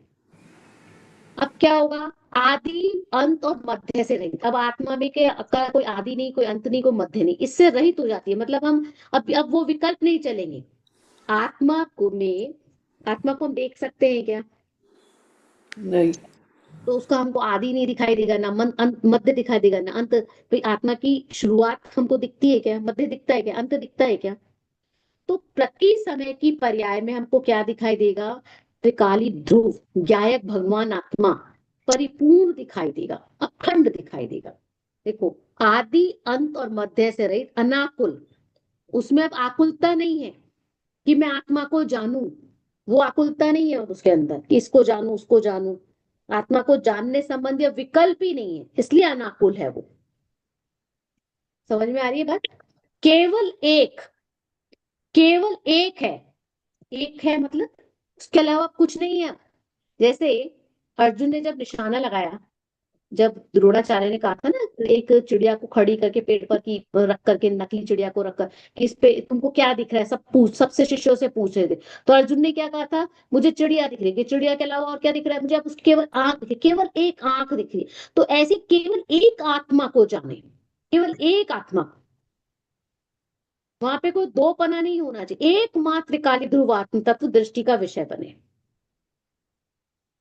तो जब हमको और कुछ भी नहीं दिखाई दे, और कोई भी आसपास की चीज नहीं दिखाई दे, सब चीजें दृष्टि से ओझल हो जाए, मात्र एक गायक हमको दिखाई दे, तो वो आत्मा की अनुभव के सम्मुख जीव खड़ा हो जाता है। क्या होगा? आदि अंत और मध्य से रहित, अनाकुल, केवल एक, संपूर्ण ही विश्व पर मानो तैरता हुआ। आत्मा क्या संपूर्ण विश्व पर तैरना शुरू कर देगा? लाइट हो जाएगा? अरे वैसे जैसे हमने पानी के अंदर तेल डाला, तेल उसमें मिक्स नहीं होता। तेल की क्वालिटी ये है कि वो पानी में मिक्स नहीं होता, कितना भी घुमा लो फिरा लो कुछ भी कर लो, वो उससे अलग ही रहेगा। और दूसरी कोई भी चीज डालोगे ना, वो मिक्स हो जाती है, लेकिन तैरता है, तेल ऊपर तैरता है। तो ऐसे संपूर्ण विश्व के पदार्थ ज्ञान का विषय बने तो बने, कोई दिक्कत नहीं, लेकिन वो पानी के ऊपर तैरते हुए तेल की तरह रहेगा, वो उससे मिक्स नहीं होगा। मतलब आत्मा को जानने में जितने भी विषय आए तो जान आते रहे, वो उसमें मिक्स नहीं होगा उन विषयों के साथ में, उनमें एक मेक नहीं होगा। तो इसलिए कहा कि वो गायक भगवान आत्मा विश्व के ऊपर मानो तैरता हुआ, संपूर्ण विश्व पर मानो तैरता हुआ। ऐसा अखंड प्रतिभास में, ऐसा अखंड प्रतिभास में, प्रतिभास मतलब ज्ञान का विषय। और अखंड, अखंड मतलब उसमें कोई खंड नहीं, कोई भेद नहीं है, कोई टुकड़े नहीं है, सारे भेद जो है वो समाप्त हो गए, विलय हो गए। तो ऐसा अखंड प्रतिभास में, ऐसा अखंड प्रतिभास में मतलब ज्ञान का विषय बनने पर अनंत विज्ञान घन, अनंत विज्ञान घन परमात्म रूप समय सार। अब ये आत्मा अपने आप को कैसा अनुभव कर रहा है? परमात्म रूप, विज्ञान घन, ज्ञान ही ज्ञान से, ज्ञान का ठोस पिंड परमात्मा के रूप में अपने आप को अनुभव कर रहा है। तो उस समय आत्मा कैसी दिखाई दे रही है? सम्यकतया दिखाई देती है। तो अनंत विज्ञान घन परमात्म रूप समय सार का जब वह आत्मा अनुभव करता है, तो उसी समय आत्मा सम्यकतया दिखाई देता है और ज्ञात होता है। मतलब पदार्थ दिखते हुए भी अब नहीं दिखते, जगत रहते हुए भी ना रहे, जितने भी अन्य विषय हैं वो ज्ञान का विषय बनते हुए भी अब उसके विषय नहीं बनते, देखने पर भी नहीं दिखे, ऐसी प्रक्रिया है। सब पदार्थ ज्ञान में झलक रहे हैं, देखते हुए भी पर वो देख नहीं रहे। तो इसलिए उस समय से क्या आता है? आत्मा दिखाई देता है और ज्ञात होता है। इसलिए समय सार ही सम्यक दर्शन और सम्यक ज्ञान है। ये बात यहाँ पर कही गई है आत्मचंद्र आत्मख्याति टीका के अंदर हमने चंद्राचार्य ने। बात समझ में आई? अब इस टीका के अंदर देखो क्या कहा गया है। स्वानुभूति संपन्न, पक्षातिक्रांत, समय सार स्वरूप, भगवान आत्मा, ये सब आत्मा के विशेषण लगाए। आत्मा ही सम्यक दर्शन सम्यक ज्ञान है, ये बात कहना चाह रहे हैं, मात्र इतनी सी। और इसके साथ उन्होंने क्या बताई, आत्मानुभूति प्राप्त करने की विधि बताई है। पक्षातिक्रांत होने की, सम्यक दर्शन प्राप्त करने की, आत्मा, ये सब एक ही बातें हैं, उनको अलग अलग शब्दों में कहा गया है। ठीक है। तो अब जो हमने कहा था ना पहले कि स्टार्टिंग के अंदर शुद्ध ज्ञान के अवलंबन से, तो उसके लिए यहाँ पे स्टार्टिंग अब यहाँ पे हो रही कर कि हमको आत्मानुभव करने के लिए सबसे पहले क्या करना चाहिए, तो आप इसको पढ़ लेना। आपने पढ़ लिया होगा ना, ये तो रीडिंग तो एक बार की थी ना, पर वो तो रीडिंग सब अपनी अपनी करेंगे तो ही समझ में आएगी। तो ये सारी बातें सरल बातों लिखी गई हैं, इसमें ऐसा कुछ भी नहीं है जो आपको समझ में नहीं आए, बहुत सरल सी बातें। उसके बाद में कांडी स्वामी का मत है,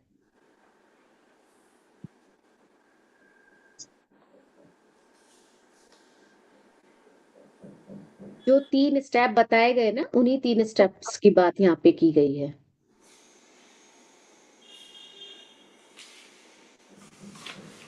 हाँ, ये इसको देखिए आप पेज 262 पे,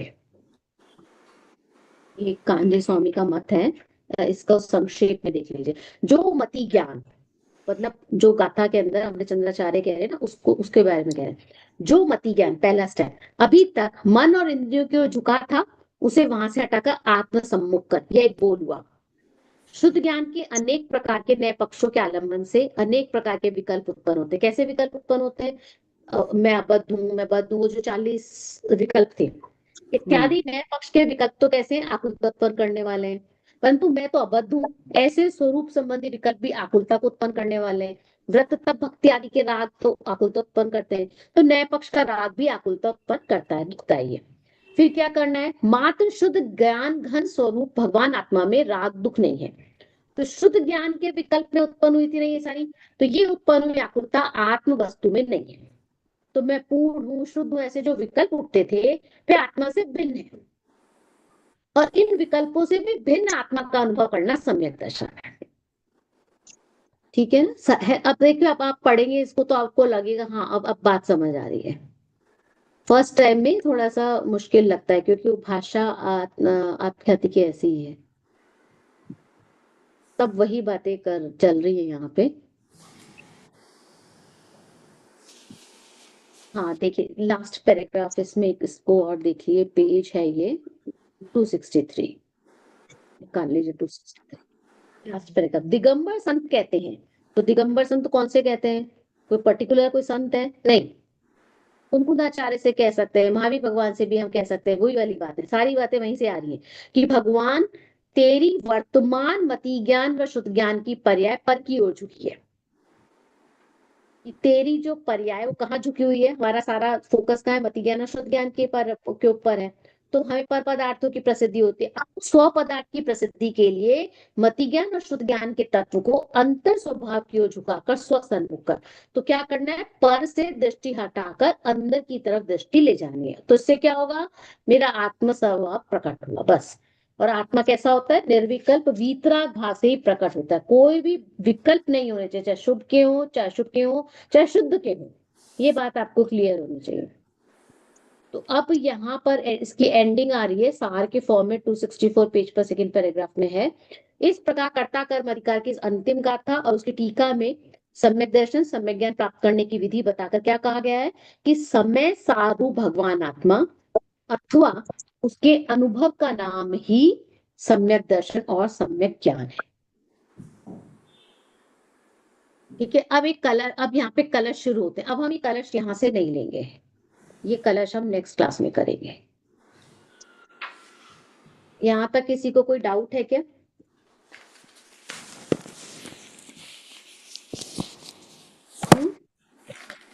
अमृत चंद्राचार्य की टीका 144 गाथा इंपॉर्टेंट गाथा है, 100% इस पे 2-4 प्रश्न बनेंगे, तो कहीं पे नहीं समझ आए तो चर्चा करना जरूरी है। अब हम नेक्स्ट क्लास के अंदर 4 नवंबर को क्लास होगी ना, तो हम कलश लेंगे। अब क्या 93 कलश ही आ रहा है ना? हाँ, तो 93, 94, 95 ये 3 कलश ले लेंगे। सॉरी कलश, हाँ कलश ले लेंगे ये, ठीक है अब ना। तो कलश ही बचे। हाँ तो हम ये 3 कलश लेकर के फिर उसके बाद 3 कलश ले लेंगे, तो 11th भी नहीं लगेगा मुझको। 3 तारीख के, सॉरी नवंबर में 4th के बाद हम सिक्स 6th को खत्म कर देंगे, ठीक है। अगर अभी आज मैं और थोड़ा डिटेलिंग में चले जाती तो मैं ये सिर्फ गाथा तक, अमृतचंद्राचार्य की आत्मख्याति तक ही रहती, आगे के पेजेस कवर नहीं कर पाती, पर ये सारे पेजेस मेरे कवर हो गए हैं, तो इसलिए मैं उन सबको अब छोड़ रही हूँ और इसलिए कलश पर सीधे आ गई हूँ। आप इसको रीडिंग करिएगा, कहीं पर भी कुछ कंफ्यूजन लगे तो पूछ लीजिएगा, पर बात सारी की सारी टीका पर ही चल रही है। ये 264 पेज तक जो बातें हैं वो सारी टीका से ही संबंधित है, उन्हीं बातों को ही अलग अलग तरह से अलग अलग शब्दों में कहा गया है, ठीक है। तो वो आप पढ़ लीजिएगा, कहीं पे कुछ प्रॉब्लम हो तो बताइएगा। कोई प्रश्न है क्या? कोई गंधर करना चाहेगा?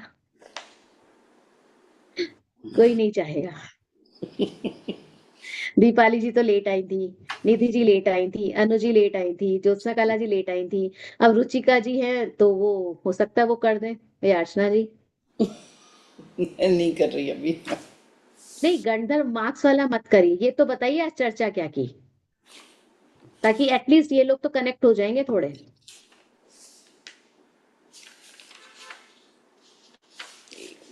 क्या चर्चा किया हमने 143 गाथा के, हमने आत्मघाती टीका के बाद से चर्चा की थी ना। हम्म नहीं टीका से ही तो चर्चा की थी 143। अरे वाह आज तो बहुत अच्छा काम कर लिया हमने, 143 144 दो गाथाएं आत्मख्याति।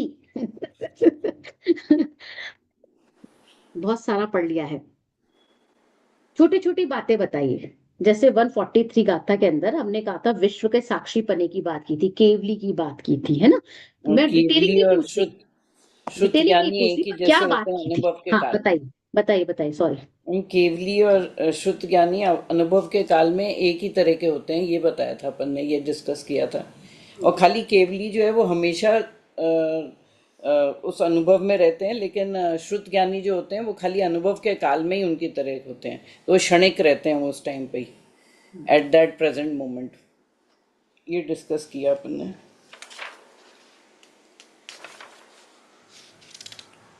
और तो ये कह करके क्या बताना चाह रहे हैं पक्षातिक्रांत को, हाँ, कि पक्ष से अतिक्रांत किस टाइम पे हुआ जाता है, कि शुद्ध ज्ञानी भी हो रहा है केवली भी हो रहे हैं, लेकिन शुद्ध ज्ञानी इतने टाइम पीरियड अनुभव के टाइम पे ही रह रहा है पक्षातिक्रांत, और केवली तो ऑल टाइम है। All time. हाँ, हाँ फिर वहीं पे ऐसे छोटी छोटी चर्चाओं को बताइए। रुचिका जी आप कुछ बताइए, थोड़ा सा 5 मिनट के समय कर थोड़ी सी चर्चा कर लीजिए, फिर हम बंद कर देंगे। अगर रुचिका जी नहीं है तो फिर कोई फायदा नहीं है, फिर वापस मैं ही बोलूंगी तो वो कोई फायदा नहीं है। अंतर्जल्प बहिर्जल्प की बात की थी, कुछ ख्याल हाँ, में आया? हाँ, अंतर्जल्प और बहिर्जल्प, जो कि अंदर के जो अपने विकल्प चल रहे हैं उनको अंतर्जल्प बोलते हैं, और बाहर के जो विकल्प होते हैं उनको बहिर्जल्प बोलते हैं। बाहर के विकल्प जैसे कौन कौन से हो सकते हैं? कुछ भी जो अपन देख रहे हैं, पढ़ रहे हैं, उसमें क्या चल रहा है।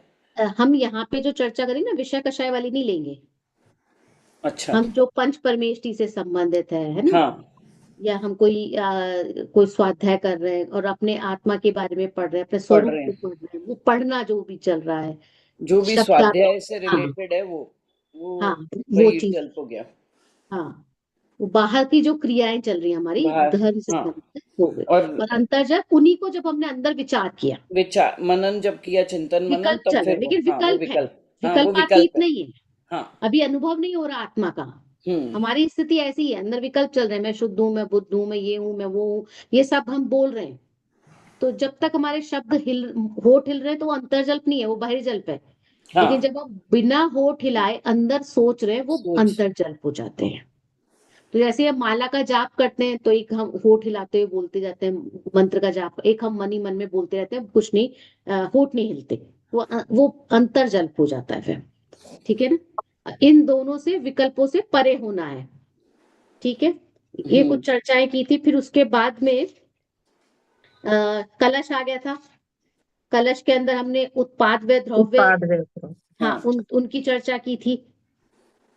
कि जो मैं कैसा हूँ, चैतन्य पुंज हूँ, उत्पाद व द्रव्य युक्त हूँ, और होते हुए भी, उत्पाद व द्रव्य युक्त होते हुए भी उत्पाद व से रहित हूँ, निरपेक्ष हूँ। हम्म फिर उसके बाद में हमने ये देखा था 144वीं गाथा। तो इसमें आत्मख्याति के अंदर 3 स्टेप बताए आत्मा के अनुभव करने के लिए। हाँ वो स्टेप पहले मैंने इतनी बार बोले ना, अब नहीं बोलेंगे, क्योंकि फिर अब आप खुद पढ़िए, आपके शुद्ध माइंड ज्ञान में का खुद से अवलंबन, क्लैरिटी आनी चाहिए। हाँ, पर मति ज्ञान मोटे मति को ज्ञान से आत्मभूत करना, आत्मानुभव। हाँ, तो मति ज्ञान, सॉरी, शुद्ध ज्ञान, शुद्ध ज्ञान, शुद्ध मति ज्ञान, फिर शुद्ध ज्ञान। शुद्ध तो फिर ज्ञान। शुद्ध। पहला वाला जो शुद्ध ज्ञान हो रहा है वो कैसा है? वो निर्णयात्मक भूमिका वाला नहीं है, हाँ उसमें विकल्प है। विकल्प हाँ वाला। फिर से वापस मति ज्ञान आया, फिर से मति ज्ञान आत्म को रोका, और फिर से शुद्ध ज्ञान है, अब शुद्ध, निर्णय आ गया। जब अब आत्मसन्मुख हुआ तो निर्णय हाँ, हो गया। अब निर्णय होने वाले विकल्प आए हैं, अब उससे भी परे हाथ जा करके फिर निर्विकल्प हुआ जाता है, फिर हम्म आत्मा का अनुभव होता है। ठीक है, फिर उसके बाद में विशेषण बताए गए। पहले वाले में केवल ज्ञान के विशेषण बताए गए थे, अब इस वाली गाथा में आत्मा के विशेषण बताए गए हैं, है, तो उन पर ध्यान दे लेना। चलिए फिर हम अब अपनी क्लास के अंदर कलश करेंगे, तो 3 कलश हम कर लेंगे आराम से ट्यूसडे की क्लास के अंदर। इनमें पेजेस तो ज्यादा ज्यादा दिखा रहे हैं, लेकिन हम वो विषय को रिपीट किया गया है, तो हम उसको कर लेंगे। 93, 94, 95, 3 कलश हम कर लेंगे। हम तो अब सबको वीडियोस दोबारा बना के भेजने हैं। क्यों? हाँ, 1 मिनट, अभी हम पहले जिनवाणी स्तुति कर ले, अच्छा और मैं यहाँ से निकलती हूँ, और आप लोगों में से किसी को फिर वो बना देती हूँ, होस्ट मैं अभी बना देती हूँ, ताकि गलती से भी नहीं हो, और मैं फिर से रिजॉइन होते, फिर हम बात कर लेंगे। आप जिनवाणी स्तुति कर लीजिए।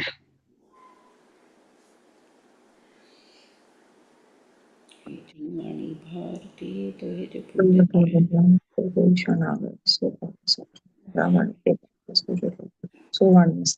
सदा।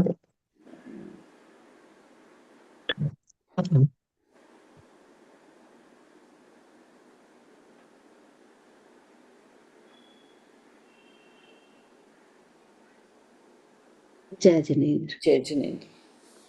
मैं फिर से ज्वाइन हो रही हूँ, आप लोग रहिए।